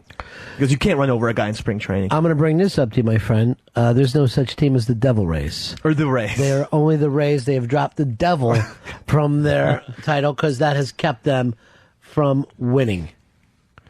I think Girardi's right. Anyway. You gonna fucking blast people or no? You don't blast people in spring training. Guys are gonna get hurt. What's the point of that? I like to see a guy in spring training smoking a joint while he's fucking playing. Yeah, just take it easy. Just make it seem like it's golf. Guys playing in their shorts. No, I ain't sliding today. I'm just chilling. You're not supposed to do that in any exhibition game. Pete Rose shouldn't have taken out Ray Fosse. Wait, I don't need anybody making fucking shots at Showboat and Pete Rose. All right? All-star game. Pete Rose plays 100% all the time. He doesn't know how to fucking downshift. For the All-Star game. He was 8 feet safe. Why are you fucking bringing up something that happened 40 years ago? You can't shake it? Out of all the fucking ball players in the world, you still got to go after fucking Pete? Jesus Christ, you kept him out of the fucking Hall of Fame. What more do you want from the man? Gambled on the game. Yes, but won. You never bring up that. He bet on his team. Yeah, he really did. It's not like he bet against himself and cheated. He fucking believed in himself so much, he took his wallet out and slammed it down. He's not like Watley out there with his stupid fucking gold dust bit that he couldn't remember. You didn't remember anything? My mind was so blank by the time I got downstairs. Stover, could you see him in the confusion that he was in out there? Yeah, but I gotta say, he was really mean in those stories. It was hilarious how funny he was. When He got off some fucking great lines against the tourists. I mean, it was just pure insults, but it was good lines. But that wasn't gold dust. No, that was it was just a man walking up and saying things to tourists. And I'm like, what is this bit? Why did we have to dress him up? We could do a bit called Fez is mean to tourists. But that was the thing, sir. Like, it was good to have you down there and interact. Like, you were just fucking slamming everybody that came past. Like, there was no... But the bit kind of Well, got it started off kind of like gold dust. so it sounded it was more like Jan Brady. So it was... I think that's the wig. Yeah. So Mooch is basically saying it was a good gold dust bit because Ron was funny on the street. Well, of course I'm going to be fucking cruel to people, but there's nothing else. That's just because they're strangers. Here's Nikki. Nikki, you're on Ron and Fez. Hey, I was just going to tell Fez he should apply for a handicap sticker because of his heart attack. Nice. I didn't know I could get one. I think he could, too. You're as handicapped as anyone, mentally handicapped. Should let them know. I'll ask that about the doctor today. Could I get a handicap sticker? Just to see what he says. Just to see. It's like it's validating. What doctor are you going to today? Today I'm going to the cardiologist. What time? 4 o'clock. All right, another short meeting, boys. Our meetings are 15 minutes at least 2 or 3 times a week. So this is the rehab meeting. Is this the meeting where you're on the treadmill? No, I don't go on a treadmill today. You only did this because you got confused as gold dust? Yeah. Well, I had been confused leading up to this, and then I had some other things I was wondering about with my heart. So, like, should it keep beating? Yeah. Should my heart keep beating? Oh, definitely. Yeah, let's keep that going. So I've had some pain issues and stuff, so I just want to go there and just ask all these questions. Can't ask him on the phone? No, he wanted to see me. Sure, that's how you get the money. Here, take your shirt off and ask me questions. Okay, now put your shirt back on. That's $240. He won't charge me over the phone. Is that right? I don't think so. No. And I've talked to him over the phone. But I always get why don't you come in? All right, 866 Ron Zero Fez, 866 Ron Zero Fez. Here's the big winner, the only one who won the Madden for us. It's Chester's liver. Let him hear it, everybody. Hey, Chip. Thank you. How are you, Chip? Yes, Chester. Thank you. I was going to say, my dad used my uncle's handicap tag like 3 or 4 months after he passed. That's hideous. Seriously, great conscience. That's hideous. Although I see my dad put on my dead uncle's suit and go out. Say, what do you think it is? Looks nice. Looks nice, doesn't it? It shouldn't go to waste. I thought we buried him in that. No, not all the way. Just for the wake. Wondering why it was so dusty. How do you like this? Good look? Yeah, I liked it fucking 2 years ago. I swear to God, too. This is we're at a fucking wake, right? With the funeral director and on everybody. It was my grandfather's wake. Everybody's fucking crying and everything. It's time for us to, all go out and leave the wake now and go to the funeral itself. So my uncle goes like this: "Hey, I want to be here when you shut the coffin." He goes, and I was like, "What? What are you saying?" "I don't want anybody taking that ring." He fucking acted like some fucking ring that probably cost about $165 was on my grandfather, that this fucking undertaker was going to go twisting it off and shove it in his pocket. What a fucking embarrassment. Could we look any more shanty? Could we look worse? I don't want anybody taking that ring. The fucking undertaker's like, "Fuck you, stand here. What do I care?" Well, you go ahead now, it's shut. I ain't going to go back. I'll fucking dig him up 2 weeks from now. How's that? Here's Jimmy. Jimmy, you're on Ron and Fez. Hey, Ron. Hey, No Memory Fez. Couple things. Years back, my father-in-law was sick and got a handicap sticker, and he ended up passing. So my mother-in-law every year takes the sticker and changes the date so that she can get the preferred parking spot. It's got to be tough to give up that parking spot. I mean, you got to feel like fucking Lindsay Lohan. Wherever you roll off, there's a fucking spot for you. It's VIP from that point on. Yeah, how often do you get a good spot on your own? Not that often. I've never once got a spot as good as the handicap. Yeah. I don't care. The best spot I ever got was right next to the handicap. That's as good as you can do. Almost handicap parking. And I'll tell you the truth, I've never had a handicap person in my car with me. Ever. No? I can't. I'm in a hurry. I can't be fucking helping people in and out of stuff. You know what I always say? Wait here, I'll bring you back something nice. We're going out to eat. Let me bring you back, I don't know, fish. I'm going to surprise you with something fantastic. I had a retarded kid in my car. Oh, wow. Because we had to do community service. Was this West Side? No. He was the local retard, and so we had to do community. local? He was in our town and everything. Yeah. So we had to do community service for confirmation because I'm Catholic. Mm-hmm. So I brought him to Great Adventure. We had to do 8 hours. So I brought him to Great Adventure for the day. That was my. What are you doing driving a confirmation? No, in order to get you to do confirmation as a Catholic, you have to do, in our parish, 8 hours of community service, before the confirmation. But aren't you a kid when that happens?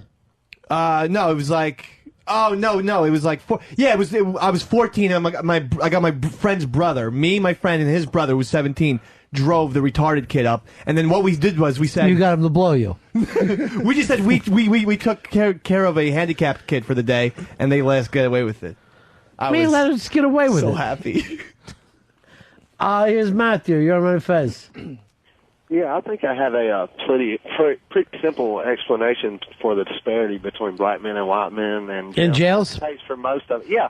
Well, but I think something like 70% of people in jail are there on drug charges. Right. At least in the South, I know black drug dealers live in the inner city where the high rate of cops. White drug dealers live in the middle of nowhere where there's like one sheriff for 20 square miles. So it's just odds, I think, on that. Basically, you get caught more often. Yeah. Basically, in black communities, we call a black drug dealer a drug dealer. In a white community, we call them in the pharmacy business. That's what a white guy is. So the large corporations have taken over drug dealing. And if you do it through a large corporation, it's fine. If you do it on your own, you're going to jail. And we do have more people per capita in jail in this country than any other country in the world. It's fucking ridiculous. If 70% are in jail for drugs, what the fuck for? Why do we have a fucking drug law? It's insane to me. If someone wants to do drugs, who gives a shit? Now, if you do drugs and you hit somebody, then you fucking go to jail. But if you do drugs in your own house, who fucking cares what drug it is? If you can sit in your house and fucking drink fucking whiskey, what do you care if your neighbor's sitting in his house and he's fucking snorting or smoking or shooting something? Why would you care for a second? People get afraid that it's going to leave that house. That's why it happens. But we have people fucking drunk all the time, leaving their house. We have places that you can go, get drunk, dance, act silly. Go to any of our fucking parties. Any party we ever throw. People are not less obnoxious than people that are doing drugs. And most of our people, on one hand or another, from their pharmacist, taking some kind of drug that they're mixing it with. I think you saying you do the Klonopin and then you drink is probably why you get fucking drunk so fast. That you're mixing drugs and alcohol. I can't think of another reason why you can have 2 beers and end up crying and fucking hugging people. Here's Sean. Sean, you're on Ron and Fez. Hello. What do you got for us, Sean? Hey, just wanted to get back to Pete Rose. Rose wouldn't have had to trample Fosse if he wasn't blocking the plate. Very good fucking point. If it's just an exhibition game, what's fucking Fuzzy doing just blocking the fucking plate? Stand to one side. Hey, it's all in fun. Who cares? Natural instincts for a catcher to get in that position. And it's not a natural instinct for Pete. He could have. Dude, he could have slid. Pete never fucking hook slid in his life. He slid fucking chin first. It's ridiculous. Hey, Sean, big ass prize closet for you, my friend. Earl, make him the biggest winner of the day. Wow. And give him that stuff that I put aside for Dave. Give it to Sean. Ridiculous. Congratulations, Big Sean. winner. Big winner. No. Big winner. First of all, if Fosse wasn't the same. Big winner. Big winner. And then Earl, mark Dave down as the big loser. I didn't need the Big. label. Oh. No, we have a loser today. We get it. Fuzzy, Yeah? there's a loser today. It's not me. Oh, I saw Dave's that. the loser. I saw that It's on the big cruel. loser board that Yeah. all writes up. Stop it. They heard it. I saw it. That's okay. You got to go to the movies this weekend, right, Dave? Yeah, I got to go. No, I was supposed to go to the movies. My wife and I went down to Jersey, visit her father, her grandmother, on the pretense that we're going to go see No Country for Old Men. And we get there, we're 35 minutes early, and the movie was sold out.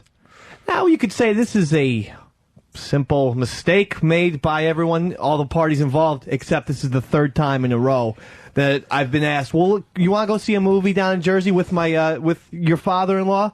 And I say, sure, I'll go. And then every single time, the movie's either sold out. Okay. So there's some trickery going on. If it's not Ron and Ray Fosse, it's it's the father-in-law. I think I wife. actually called him Bob Fosse, like the fucking dance guy. What was that fucking movie about Bob Fosse, Earl? All That Jazz? Yeah, all that jazz. Jazz hands. Pretty jazz hands. Your wife says this. What? Hey, fuckwad. All this talk about handicaps and you can't bring up handylift.com? Handylift. There you go. Okay with that. So I didn't get to see No Country. She still hasn't seen No Country for Old Men. And all I've wanted her to do is see it in the theater. I didn't even know it was still out. Jesus Christ, it's been out for 7 months now. It's still out. It was sold out in Jersey, and the movie's coming out tomorrow on DVD. Well, just say it then. No! That's not the thing. Why don't you go sit on your new grandmother's uncomfortable couch and just sit there? Or her handy lift. And have another fresca. We go to... Okay. It's really... We go into one area of her grandmother's house called the sitting room. Yeah. There's no TV. It's like my biggest horror. So I just have to sit there with her grandma. And they're very nice people, don't get me wrong. But it's just, But you'd rather be at the movies. Well, I'm still adapting to a new family, so to sit there with a grandmother and a father-in-law... If you're going to visit, right? Yeah. Your grandmother. Right. You don't sit and watch TV next to her. Why You're not? going to sit and talk to her. Yeah, I don't get that. It's like, just at least have the TV on the background. Why? There's good college basketball games that day. But no one's grandmother wants to watch the Kentucky-Florida game, which I watched. It was so damn thrilling. It was great. Yeah, it was unbelievable. But, so that was the thing. And it's like, this is the 3rd time. Oh. You missed that game? Florida, Kentucky? I saw a little bit of it. I didn't get to see the whole game, so I was a little bit upset by that. And then to go to the movie theater 3rd day in a row. This marriage has turned into a nightmare for you, huh? I'm not going to say that. We're very happy. Very much in love still. Really? I don't know why I need to say still. Yeah. As in love, though, as when you started? More so. I grow more in love with her every day. Her probably with me. Not so much. Well, no wonder you didn't bring up HandyLift at handylift.com. I forgot the HandyLift plug. I apologize, Doug. Yeah. Mr. Doug, he said. Mr. Doug. Or Mr. D. But I'm more into her, I think, probably now. She's into me. Steve, you're on Ron and Fez. Whoops, let me try again. Stevie. Fandango. What's that, Steve? I wonder if Dave has ever heard of Fandango for these movie tickets. Why don't you slip the light Fandango, brother, and you'll be going to every single show. When I go out for a movie by myself, that's always what I do. But the father said he wanted to, my father-in-law, Mr. Doug, said he wanted to buy the tickets. So I left him in charge. Why don't you send him the fucking Fandango? I should have given them the link. I went to see Chicago 10 over the weekend. Great. Oh, it was? Yeah. Yeah, after the movie was sold out, we had to go and rent a movie. So they rented The Brave One, starring Jodie Foster. Basically the female version of Falling Down. A piece of shit. What a bad Grandma. You had an awful weekend, huh? That wasn't a good one. It wasn't a good one because loser board. It's handyliftnc.com. You idiot, is what she's writing. Handylift for all your handy lifting needs. I love you, baby, and Mr. Doug, I love you too. And it's good for healthy, lazy people as well. handyliftnc.com. I had to find out that Mr. Doug's an avid listener and doesn't miss a show. Good. And so he's like, hey, don't ever get embarrassed if you're sticking dildos up your ass. Wait a second, you listen to this shit? He's like, yeah, don't worry about it. Don't worry about that. That's something you do. I'm like, that's going to be rattling around in my brain every fucking day. I know. The worst thing about this job is it's not like you can ever check in on your brother-in-law and see what they're up to. You know what I mean? You see what a dick he looks like at work. My brothers are just as much delinquent as I am. They just hide it better. My brother, I talk to him not even all that often. He always says the same thing. The fuck is up with your partner? I turn it on. He's fucking crying. I go, Ronnie's got a woman in there. I keep listening, and it's fucking Fez. And then my dad, he'll bring it up at Thanksgiving. My dad's like this. Crying? Uh-oh. On the air? He drops his silverware? Yeah, he just drops everything. Because they think... they think Fez is stealing from me. If I told you the fucking truth. They don't understand how this is a partnership between the two of us. I see. So they're going like this. Why is it end? Why is it Ron end? Yeah. And my dad always be saying stuff like this. Stern's got his own show, huh? I go, yeah, he does. I don't know. It's a different thing. He's got that color girl sitting in the in the telephone booth. I don't think he's giving her half. Oh, were you guys all offended for Robin now? I like Color Girl. That's a hilarious term to me. I forgot to tell you, my father's Lou Reed. Here's George. George, you're on Ron and Fez. Yeah, Dave. You see where Zimmer called out Girardi for being a crybaby? Yeah, I saw that, and I thought the old Zim man was out of line. Top catcher. No. Not in spring training, George. The guy got down on his knee, blocked the plate, got ready for a hit. What is the guy supposed to do? Just let up and pat him on the head? Say, yeah, I got to agree with that, too. Let's stop being fucking women and start trying to make the team. This ain't fucking girls soft. The guy. And let's say it's preseason football. You supposed to not fucking hit there? It's a totally different sport. It isn't a totally different sport. Well, yeah, I mean, it is. But the fucking point is, are you a professional or not? Yeah, but in preseason football, they will, have, especially with, inter-scrimmages and stuff, they'll have guys, quarterback will have a special jersey so he doesn't get hit, That's in practice, not in a fucking game. In preseason games, I don't think they're going all out. Yes, they do if they want to make the fucking team. But that's the sport where guys have to make the team. In baseball, you don't have to make the team? No, but this roster was fixed. I mean, this was apparently the number 40 guy. So let's not push. Because, hey, Earl, as soon as you get fucking hired in the radio, act like Dave. Act like that's not every day. at all. Hey, Earl, every day's a vacation. No. For... Okay, that's not my name anyway. That's just music. The thing is, he sees more movies with us than he does his own family. Because they set up something where you can't see them. Yeah, it's some sort of weird movie conspiracy where they invite me to see the movies and we don't actually end up seeing it. But if it's a regular season game, smash the fuck into the catcher. Let me That's all ask you I'm the saying. truth about your father-in-law, Okay. Mr. Doug. Okay. Racist? Some of his humor racist? Some of his humor's off color. Yeah, I don't know Mhm. how you would know that. Anti-gay as well? There's been a few jokes. What, are you nervous? Listening. No, hey, Mr. Doug is a very politically incorrect, fun, salty type of character. Fun and racist. That I have to laugh at when some of the N words get thrown around. Lou, you're on Ron and Fez. Hey, Ron. Yeah. Yeah, just when you talked about Pete Rose before, when he was going for a hitting streak, Gene Garber struck him out. He said he made the comment. He's pitched to me like it was the seventh game of a World Series.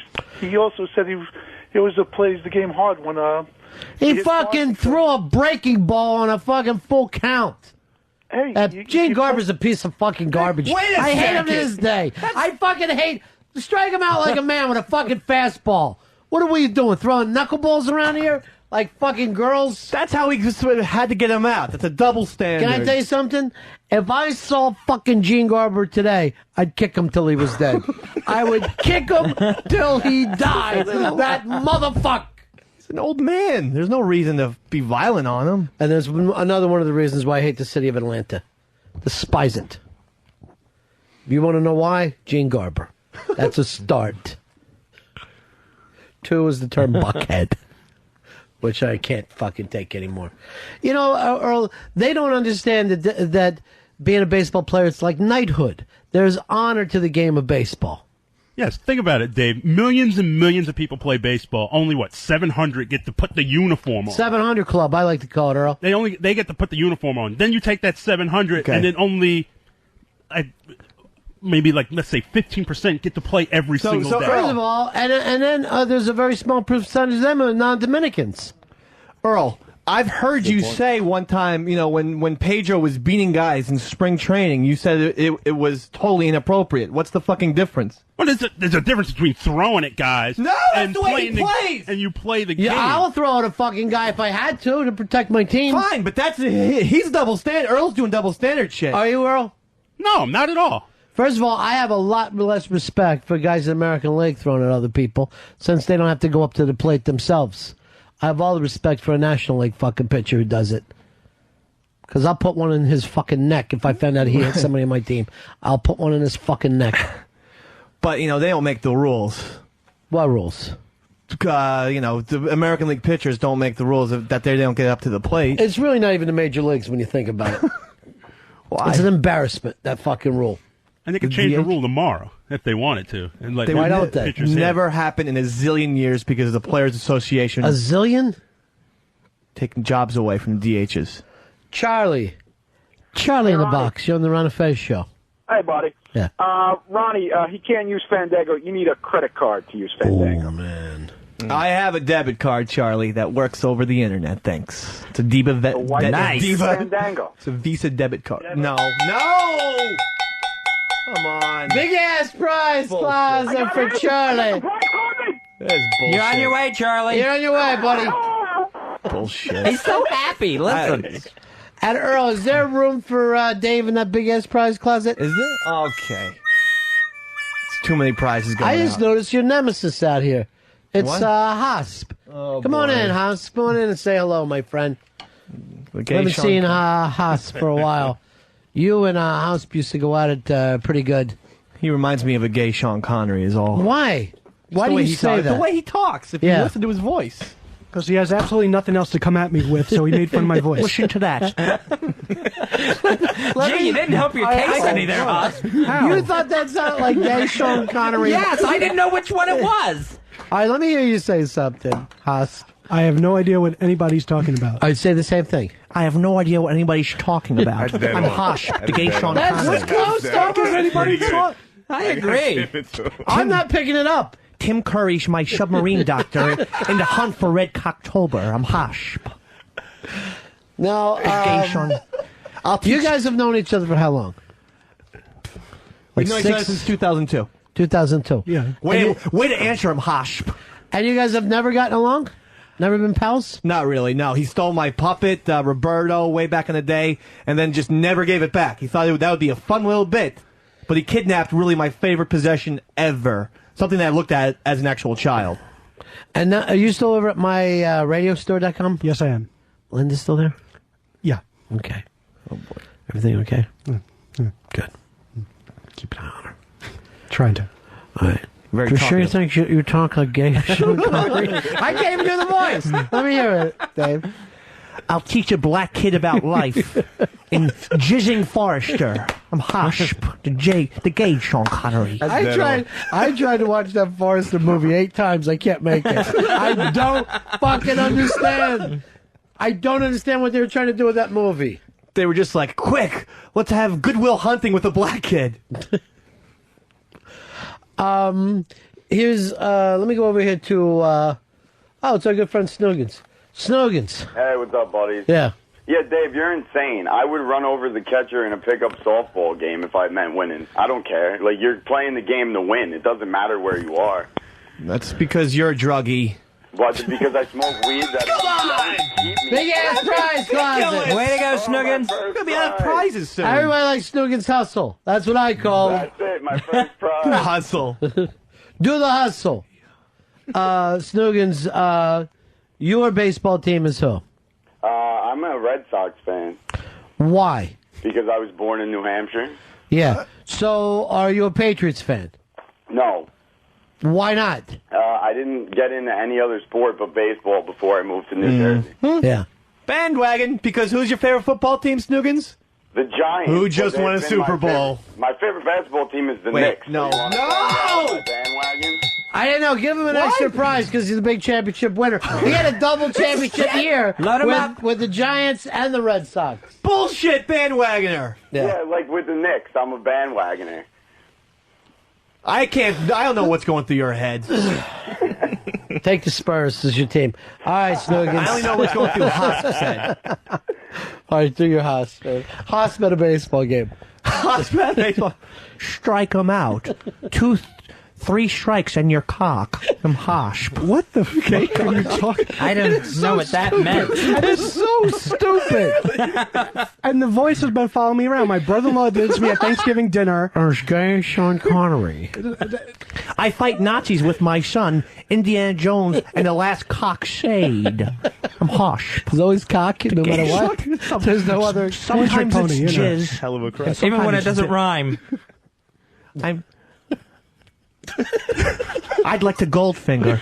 A dude. I'm Hosp. Gay Sean I don't even Connery. get it. What does that mean? I was in Dr. No.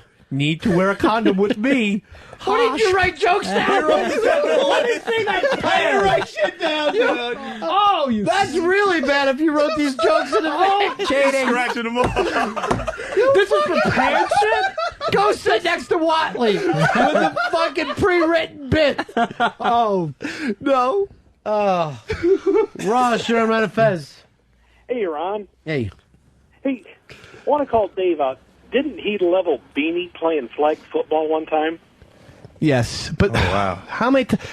How Come on! Big winner! Nice work, Ross. Why would he go into the prize closet for that? And you know what? Since you've been here, you want to go into the prize closet. Yes. Oh, sorry. So Wrong sad. music. Not necessary. And this is for writing bits and bringing them in. My name is Harsh.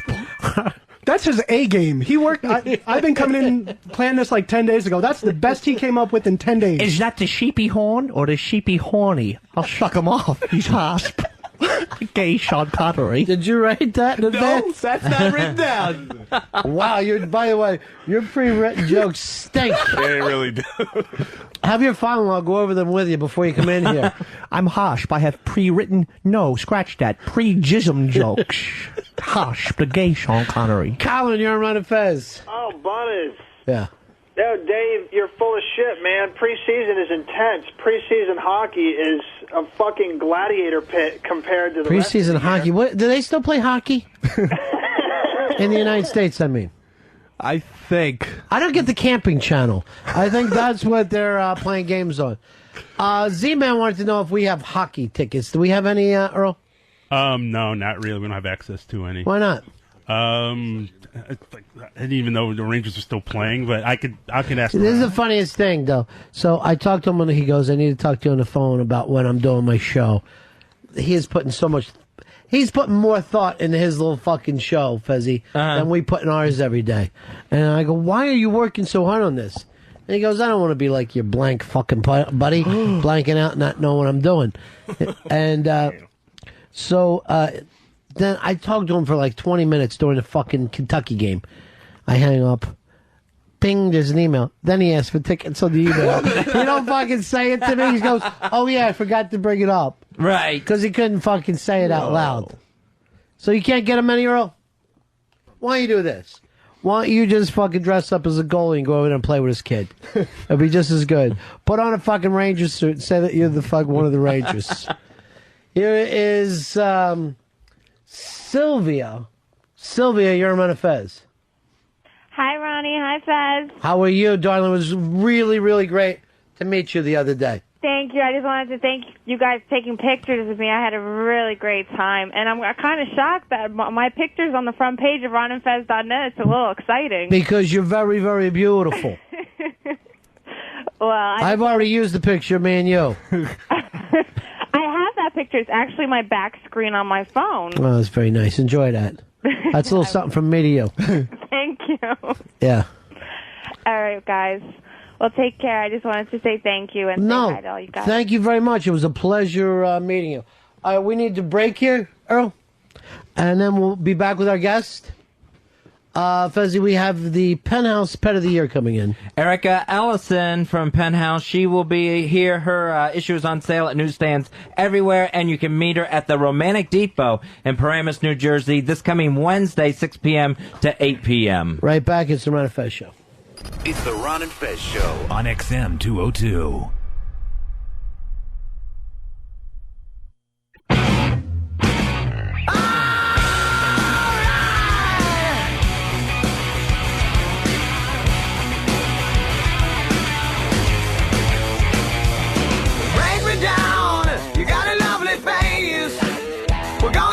Place, and now you got to freak me out. Scream so loud, getting fucking laid. You want me to stay, but I got to make my way. Hey, you're crazy bitch, but you fuck so good I'm on top of it when I dream. I'm doing you all night, scratches all down my back to keep me right on. Hey, you're crazy bitch, but you fuck so good I'm on top of it when I dream. I'm doing you all night, scratches all down my back to keep me right on. Back with the Ron and Fez Show. Joining us in studio, the 2008 Penthouse Pet of the Year, Erica Ellison, is with us. It's your year, Erica. It's your year. You did it. So what happens first? You are the Pet of the Month? I was Pet of the Month in January 2007. All right, so January 2007. Up to that point, that was the high point for you? Yes, it was great to be chosen. And then before you know it, a year goes by, and then you're picked as Pet of the Year. Yeah, it felt really good. And those are Pet of the Decade? No, not yet, but you never know what'll happen. All right. No, you're from down south? I'm from Mississippi, yeah. Mississippi, so this Obama thing is just a nightmare to you people, huh? You're like, Jesus Christ, what are we going to do? Oh, no, well. I'm only kidding. Tomorrow's your primary. Yeah. Oh, is that right? Yeah, tomorrow's Mississippi. Oh, yeah? Yeah. Oh, I didn't get my absentee ballot. So, and then, of course, also from Mississippi, Brett Favre's coming home. I know. I'm so sad about that, actually. So his last pass was an interception. As the same as his first pass. Yeah. No matter what happened. It's an interception. Yeah, he would. Now, what part of Mississippi are you from? The same area almost. Yeah. I'm from Pascagoula, which is right near Biloxi on the coast. Okay, sure. And, so not far from New Orleans, right? You can no. You drive down there. An hour and a half, 2 hour drive. Yeah, but a world away, I imagine. Just a world away. Just a world away. Yeah. I actually have people in Jackson. Oh yeah. Some of my people are in Jackson, Mississippi. Have you been down to Mississippi? No. Further south is Tennessee. Yeah. Tennessee's really nice. Well, yeah. Go to Tennessee and then make a right at the 1950s, and it'll take you right to Mississippi. But so this must be a lot of excitement for the people out of Mississippi. They have a pet of the year. Well, yeah. Well, I actually live in San Diego now. Sand dog. Yeah. So. I haven't lived in Mississippi since I was 19. I moved from there when I was 19. Glad to get out. Was it one of those deals? Yeah, kind of. I mean, I like home, but I probably won't move back there. I lived in North Carolina for 3 years, and now I'm in San Diego. So it's been a while since you've been back in Mississippi. Yeah, and it's all modeling for you now. Yeah, pretty much. I was going to school last year, but now that I'm under contract for Pet of the Year, I can't really go to school right now because of the travel. And maybe after this Pet of the Decade. I hope so. I would love that. A Pet of the Decade. Yeah. Got my vote. Yeah. Now, does the word pet, does that ever bother you a little bit? Like, Not really. no one ever did it. Here. No. Here, girl. Never. Okay. I was going to Just do now, something. though. Oh, really? That was the start. Here, girl. Because I do that with all women. I don't know why, but I like when they come on, who's home? Who's home? And then they come running in. And I always say, just be there looking out the window, waiting for me. Just always be looking out the window. So this is exciting times for you. Yes. Where do you think you take this Pet of the Year deal? What's next? I'm not really sure. I'm sure I'll have a lot of different things come my way this year. I'm just open to... Now, I imagine you must be pretty big in Iraq with the military guys, right? Yes, I think so. Yeah. Do you ever get letters? Well, I actually dated a Marine for a really long time. So I have a lot of support back in North Carolina with the troops. Oh, I see. And I'm a big fan of all military, so... Even the other side? Even the other side. See, that's where I don't. When I say I support the troops, no, I support the troops. Only the American troops. Only American troops. The American Good for you. troops. Yeah. So why did you and this Marine break up? It's just we were together for a really long time, and you know, people change, and right. Some people going to be Pet of the Year. Yeah. So there's some changes. That has nothing to do with it, but now what are you doing? Dating a photographer? No, some I'm single. music producer? Oh no. Some actor? I like some normal hot... people. Really? I try and stay away. Like a lot of people are like, "Oh, which celebrity do you want to date?" or athletes, or I'm just not really interested because that's just not what I want. So to do. there's no way you would ever date a celebrity. I'm not saying no way. It just depends, I guess, on the person. Yeah. But I'm not looking for that. No. Phil Donahue. That'd be great. He's good. I met him on the street one day with his lovely wife. That girl. Yeah. Marlo. And no offense to Phil Donahue, couldn't take my my eyes off Marlo. She's great. She's a beautiful lady. No, tell me about it. You know, Sort of looks like Carlisle, doesn't it? I don't see it. I really don't. I think she looks like her own. She's her own. So what is there a big party going on for you right now? A party? Yeah. I actually had a party the other night in Vegas. Really? Yeah, but I'll have a Pet of the Year party in another couple months. So, yeah. Where are you going to be appearing anywhere? Fez, you got any stuff that she's going to be doing? She's going to be at the Romantic Depot in Paramus, New Jersey. That's coming up this Wednesday, 6 p.m. to 8 p.m. Now, this is your Pet of the Month. And it's a Pet of the Year. That's me in the middle. That's you in the middle, and these are two. They're models. A lot of people They didn't ask make me, it- like, which one's you? I'm like, okay, well, one's blonde and one's Asian. Right. So you're the one that's So not. I'm the one that's the brunette in the middle. Oh. And it's kind of a radio thing because Danny Bonaducci is in Yeah. here, and so is Adam Carolla. Did you see his little spread in there? Danny's? Yeah, he's right after me, so be careful. Oh, was that right? So you Danny. just stumble right into him. Okay, Danny's got his clothes off, and he's got the old bass guitar there on his lap from the old days. So no, it's very funny. Danny has a tan line like a girl. Yes, He's got yes, like it's a little very bikini odd. tan line. But I don't really know any girls that have a tan line like that. No, that's an odd really one. weird. It's like he's Yeah. wearing little boy shorts. Yeah. Upside down. Yeah. We got a, and this is yours right here. That's me. Here you are. You're on the steps naked. And now you're on the floor naked. I'm crawling. You're crawling like a pet, naked. There you are, half dressed. standing up in the tub naked. So you don't wear a lot of clothes around the house. Nope. Here you are wearing a net. I'm wearing It's a just, net. It's yeah. like a fishing net. Well, these are beautiful pictures. Thank you. I'm glad you won Pet of the Year. As a matter of fact, it would have been a ripoff if you didn't win it this year. You think so? Yeah. I said that. And you remember what I said back in January? I said, call it off. I said, we got a winner this year. Yeah. Yeah. Aww. I always make predictions. Yeah. And for the last 17 years, I picked every single Pet of the Year coming out of the box. And I know, and I sometimes it's like I just see it in my head. Really? You know? Yeah. These guys are always going this month. Last year I said in January, and then they would always come back later. Man, I think it was August. You were like, wait a minute, what about her? I go, I already told you. I picked in January. Yep. And now you're predicting a Pet of the Decade thing. I am. I really think it's time for Pet of the Decade. All right. And I think that one belongs to you. All right, we have a spy report here, Fezzi. It's a little spy report. Spy report. Yes. Gentleman, Elliot Spitzer has been linked to a prostitution ring, and he's making a statement in about a few minutes. All right, so what's he making a statement on? Local or is he on CNN? I know the news story just broke on CNN a second ago. I was looking at the New York Times webpage. Okay, let's face it. This New Jersey is always caught up in something.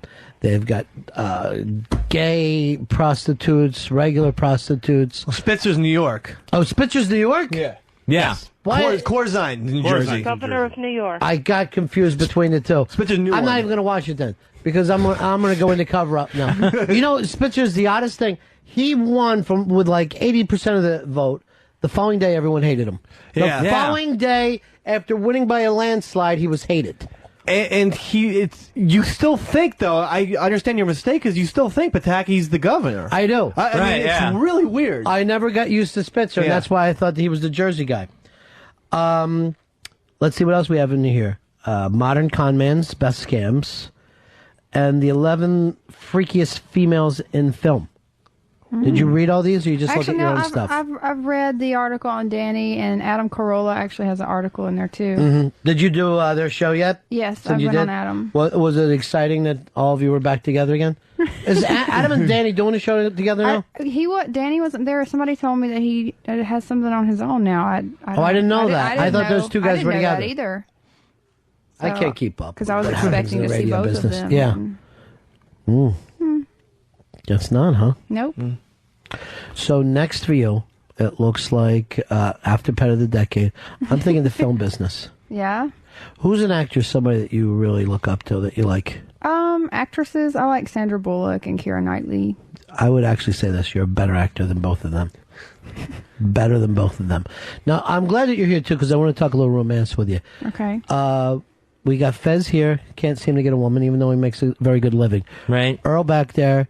Can't find a woman, even though that he's got what he says is a pretty measurable black penis. And Haas here. Haas, when's the last time you dated? 2002, 2003. Well, all right, going back that far. It's been a long time. What is Stop, wrong, Dave. Haas? What is wrong with you? Maybe she can help you right now. She's the pet of the decade. I just always fall into the guy friend or the girlfriend with the penis role, and just can't find myself out of the way. All right, now, have you ever known those guys that hang around? I mean, a pretty girl like you, I'm sure there's always guys hanging around that act like they want to be friends, but you know they want more. Yeah, I have a lot of guy friends like that, actually, that fall into the friend category. And then, are they really friend category, or you think they're just waiting for you to be drunk one night? Both. Yeah.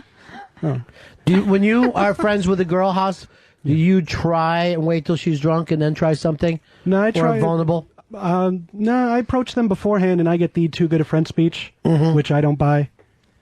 And I don't know. Is that a lie? tough one. I just want to be friends. Yeah. Yeah. Don't want to ruin what we have. If a girl says that to you, in my opinion, she just wants to be friends. She just wants to be friends. friends. Yeah, she means it. It's not hard to get. Trying to, be nice about it. Not, She finds you unattractive. See, I've never even been friends with a girl, even the ones I married. Now I still wasn't friends with them. Sometimes it was just a hate marriage. Now, Dave, were you friends first with your? No. You No. went right into Boom. romantic. Let's Yeah. do it. I think that, yeah, get it 'cause, like, on. if you want to date somebody, you don't go out looking for a friend. Right. You know, my goal is to find right. somebody to date. So you know? Hosp has got to have the fortitude to say, look, hey, I'm looking for a woman. right, I'm not here to be friends. Yeah. And stop tagging around and picking up the tab. Well, I'm cheap. That never happens. Oh, it never happens? Now, I was actually reading this in the paper, too. 65% of the guys say they don't mind picking up the tab the first couple dates. But after that, the girl should split with them.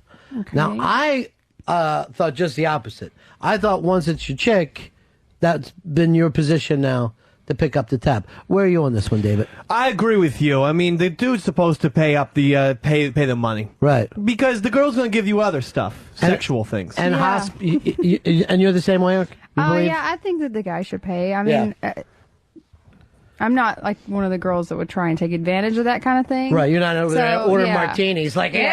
hey, keep it going. Yeah. So. But here, now this has always been my rule of thumb. First of all, I try to grab the check if I'm with a guy or a girl. I have my own sickness. I'll just yell, what do you think, I don't have my own money? But also, I think that the real rule of thumb here would be whoever invites the other person is Yeah. responsible. I so if agree a girl with says, that. meet me for lunch, the reality of it is she is responsible. Okay, yeah, I agree. But I don't like to let girls buy lunch for me. It always throws me off.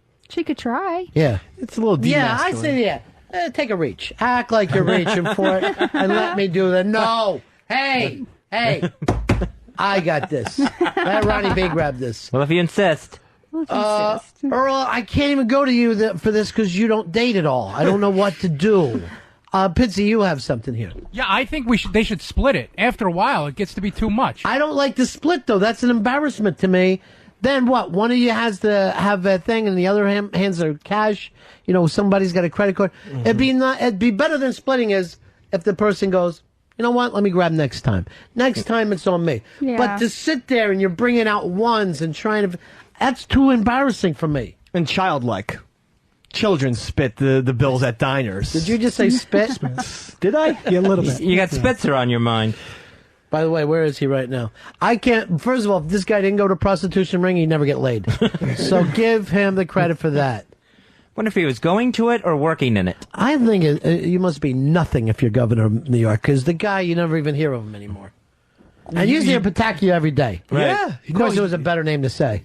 He just doesn't get out in the public eye. Yeah. I know somebody who almost ran over Spitzer on the street.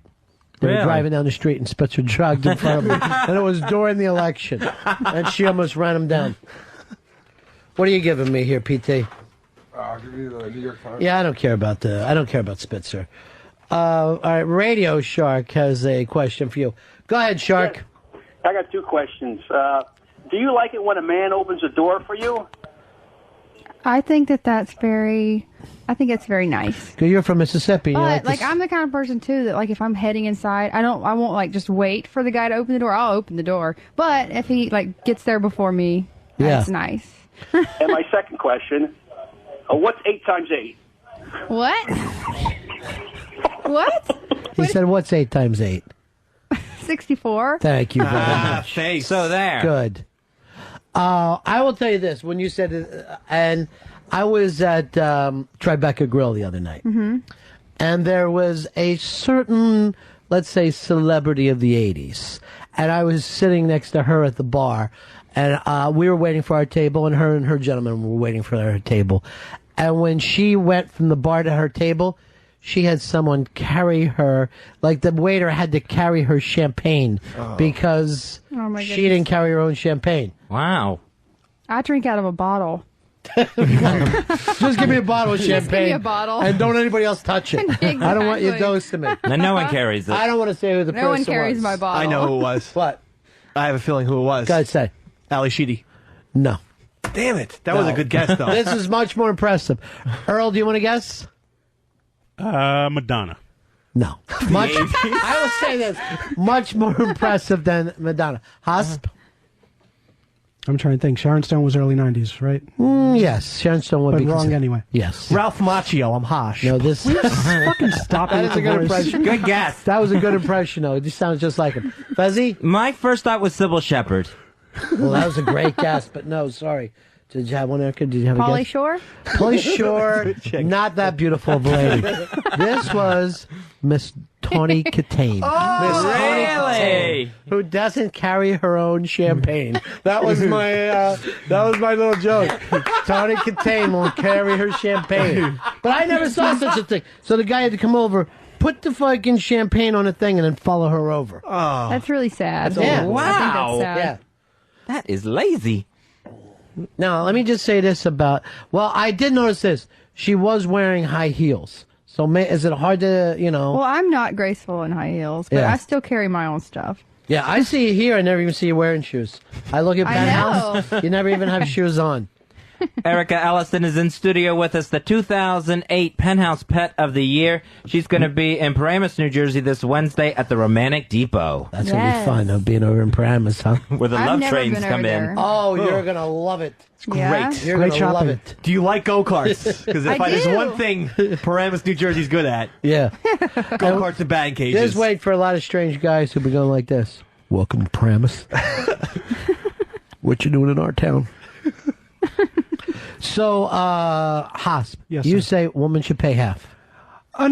Because it might be why you haven't had a date since 2002. Well, no. I think at the start, yes, guys should pay. Once you get to that place, maybe back and forth. But I don't know. Like, I think once you get to that place, that's your chick, and you take care of her. Oh, yeah. Yeah.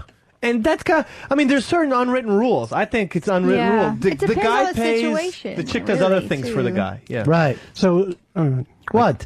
No, because it's been a while since I've been in a relationship that actually pays off in sex. Well, So- it's not a matter that it pays off in sex. This is what he's isn't- saying. But it's not trade. You're I not understand trading that. He's talking a about cheeseburger for prostitution. sex. Yeah. We're saying, is this your woman? I under- Exactly. Yeah. You want to take care of her. You want her to feel good. Yeah.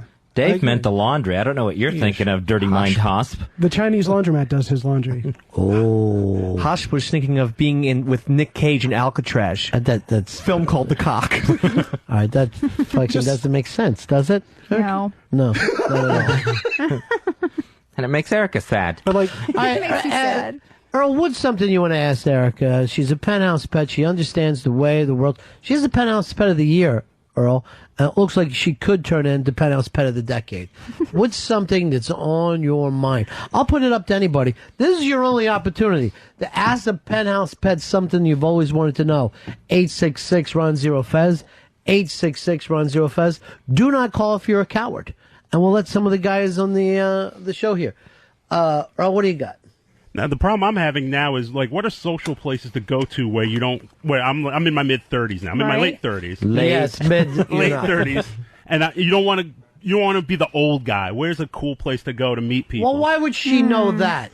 She's young. How old? I'm 23. She's 23. No, Earl. but I don't want to be like. I want to go to places where obviously where. All right, single Chuck E. people- That's a Cheese. tough situation, though, to Yeah. meet people. Because, like, if you're at a club or something, not Right. many people want to go and, like, find somebody in a club. If I was you, Earl, I'd go to the old folks' home. I would actually go there and meet some old ladies.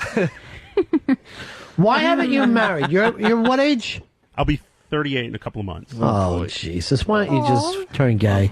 He's never once, not only has he not married, he's never been in a long-term relationship. Really? Yeah. Not with a woman. With a guy, yes. Here is Chris. Chris, you have a question for Erica. Yeah, hey Ron, hey Fez. Yeah. Who would you rather sleep with, Ron Fez or Earl? Well, both of these guys. I like threesomes. Do you really? Yeah. Now, do you like it to be two guys or a Yeah. girl and a guy? Yeah. Two guys. Now, at what age did you get into that? Oh, last year. Really? Got a little wild. Now, who were the two fellas? A couple Marines? Yeah. Were they really? Wow. You do support the troops. I do. Yeah. Now, most of the time for me, I think a threesome is only really a threesome if it's two girls and a guy. With A tag team. Yeah, with two guys, that's fucking, let's face it, that's a gangbang. It really is. Now, have you ever tried more than two guys? No. Yeah. Now, do you want those guys how close to each other? I don't ask them to do anything to each other. You don't ask them to cross the No. swords. Oh, Now, are you saying this because you're thinking one guy's not enough to satisfy? no, absolutely not. Yeah. I I don't know. It excites you. It was like my fantasy, so Uh-huh. it happened a few times. Now, Dave, have you ever been in those? No. No. You never tag teamed? Never tag team? No, I haven't. Never an old-fashioned train? Nope. You never did the Slap high five with your hands. buddy? All right, you're in. No. Your turn? I would do One's it. in the front yeah, and one's in the back. Yeah. No, no. I wish, maybe. Was it finger cuffs? Is that the old fucking joke? Yeah. Chinese finger cuffs? So that is your thing. No, you don't even like to be with a woman. You can't date me unless you bring your friend. Wow. No, I'm just kidding. That would be unbelievable. I'm just kidding. I'm Yeah. just kidding. Here is Tom. Tom, you're on Ron and Fez. Hospi, have you ever been in that situation? Once I was at a soft swing party. Now, now to me, so wait a minute, describe the term. Conversation's taking a turn. I've never heard the term soft swing before. Soft swing is more couples who are exhibitionists who don't want involvement. Some swap off. I never even heard of that. But yeah, and So basically, they just want people to watch them have sex. Yeah. Yeah. And Dave, you kind of fall into that, right? You always want people to see you naked. I want people to watch me, yeah. Yeah. I'm not going to be sitting on the sidelines eating popcorn. Yeah. Watching other couples Cheering them bang. on. But you got to be in. No, but while you do it, you look over and see other people. Yeah, that's And it's fine. like That'd be cool. porn, but as a play. Yeah. It really is like theater. I like that. So what was the soft swing like for you? just very odd. Yeah. I was thrown into the middle of it. Did you even have a date? Yeah. Did you jump in there? Yeah, not as much as some other people. Now, how much did you jump in? Just us, but just rubbing backs. What did you do? Just come by and give somebody a massage? That is You're soft. doing it. You're doing it. What did you do? With my partner at the time. Yeah, So- what was his name? So you and His you name? and your yeah, because he's gay. I love that he came You here and- for my birthday, and this is the treatment I'm getting. This is your birthday? Yeah. Oh, happy birthday, Yeah, Huss. thank you. Yeah. Feel the love. Happy gay day, Hosh. I'm Hosh. That's a good impression, too. All right, here's Wayne. Wayne, you're on Ron and Fez. Hey, buddy. Yeah. Erica, how many dates before you can demand anal? All right, that's yeah. I've never done that. Even with the two guys? No. You never say, hey, I got an idea here. Everybody, come in, but try not to touch. I don't know. It's an exit only for me. All right, so Some anal people, out of the a lot of question. people like it though. Dave I've heard likes a it. lot of girls, Likes a lot to of receive. girls like it. No. Yeah. I don't. Well, you He likes to did that receive. thing with I'm the a receiver. Ass to mouth. Yeah. I did, yeah. I stuck a dildo. Yes. Well, He says once the yeah. other day. We can Oh, do yeah. anything once. Friday. But he likes to do it in front of people. Yeah. And didn't you say that your wife now says you can let a girl hit you with a strap on? No, she hasn't. She deems Yeah. that cheating. Now that you're warmed up. I did bang my wife anally, and she's 6 months pregnant. Is that Oh, when you yeah. did it just recently? Wow. Yeah. Wow. Oh, is that good for the baby? I don't know. Oh. Yeah. Because I think you snap a neck like that if you're not careful. Because you're coming in from the wrong, wrong angle there. Yeah.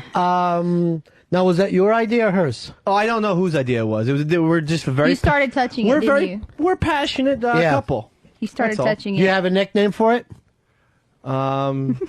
Poop play or something like that. Oh, I don't like throwing So poop romantic. in. I don't like throwing poop into the thing.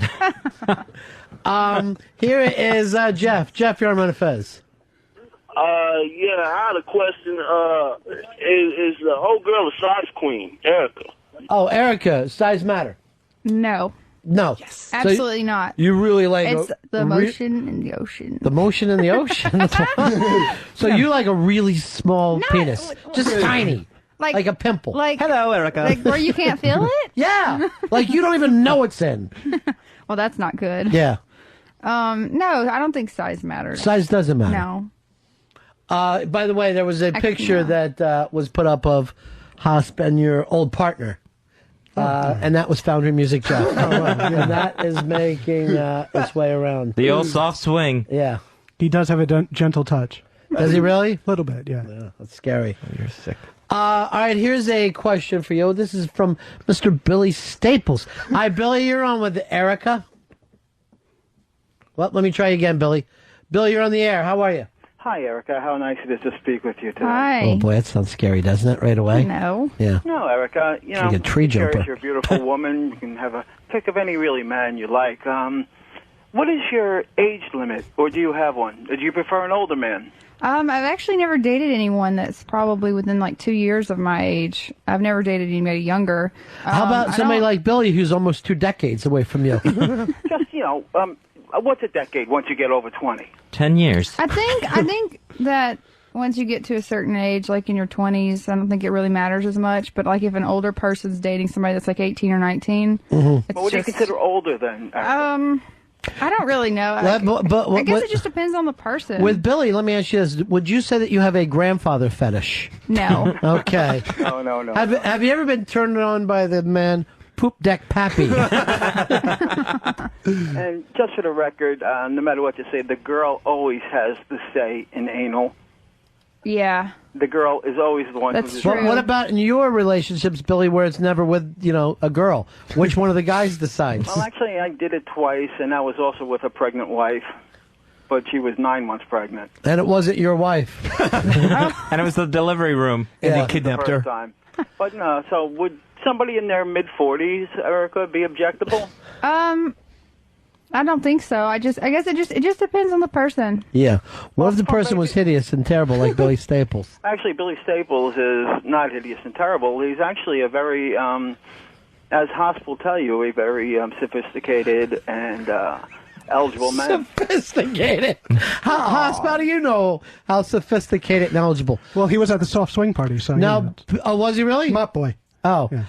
Billy was in a video. What was the video, Fez? It was Incubus. Incubus. Yeah. And which song was it, Billy? It was Talk Shows on Mute. Their number one video.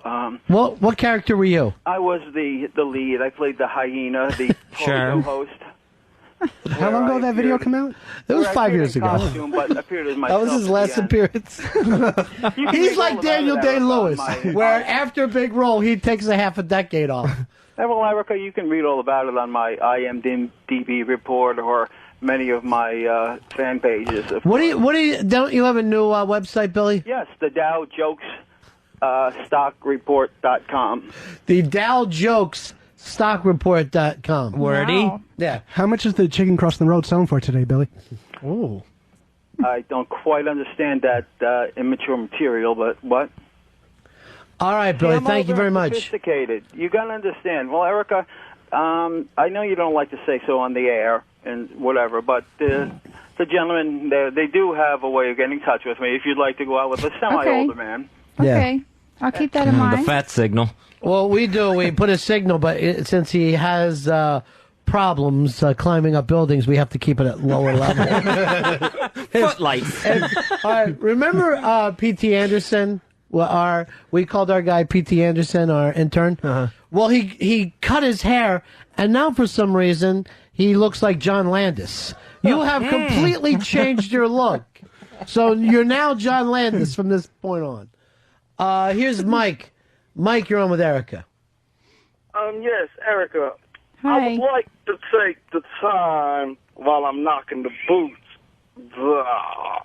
I would like to start with your brothers because your brothers... Here's our own Al Dukes. Hello, Albert.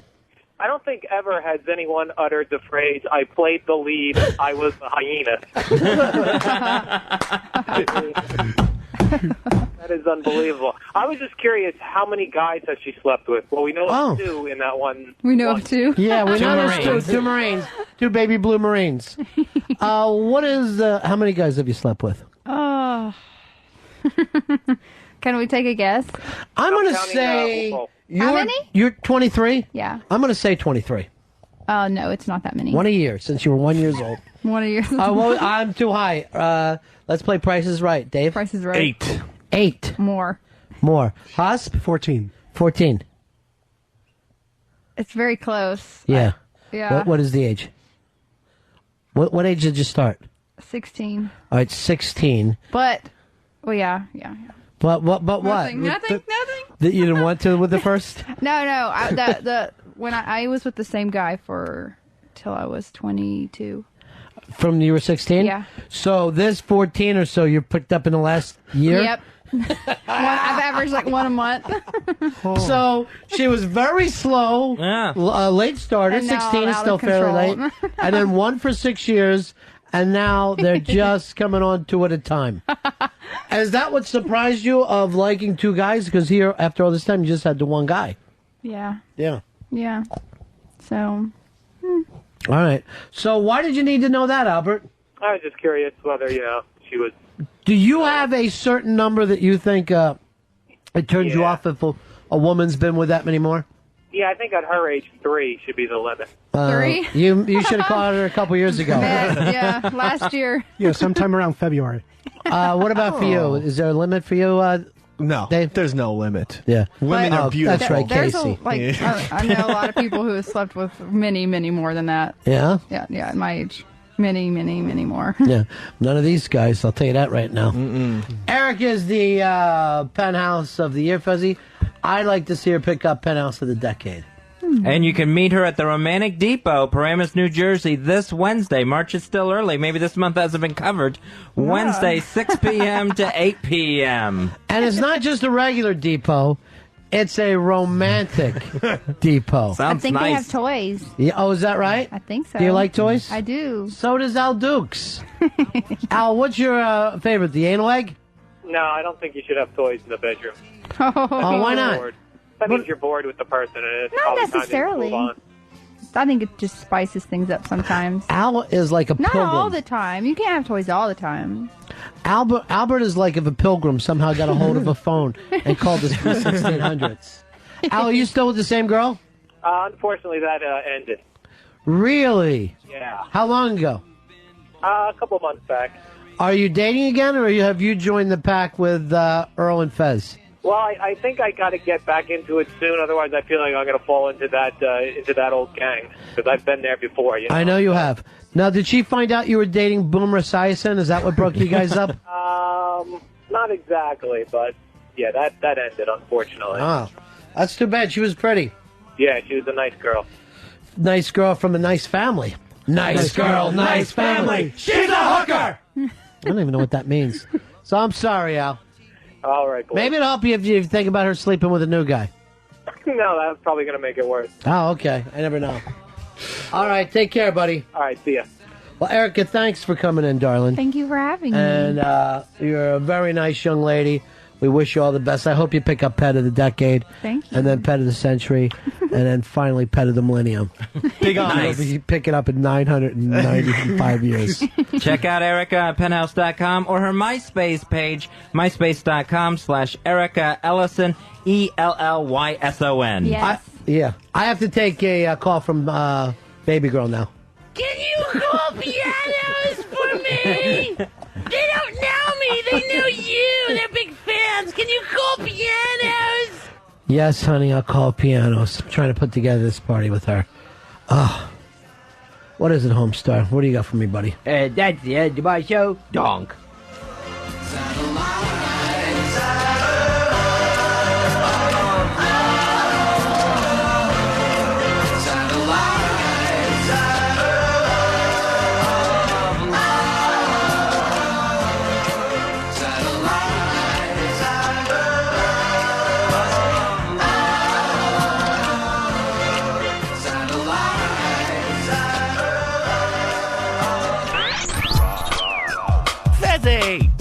It's Ron and Fez.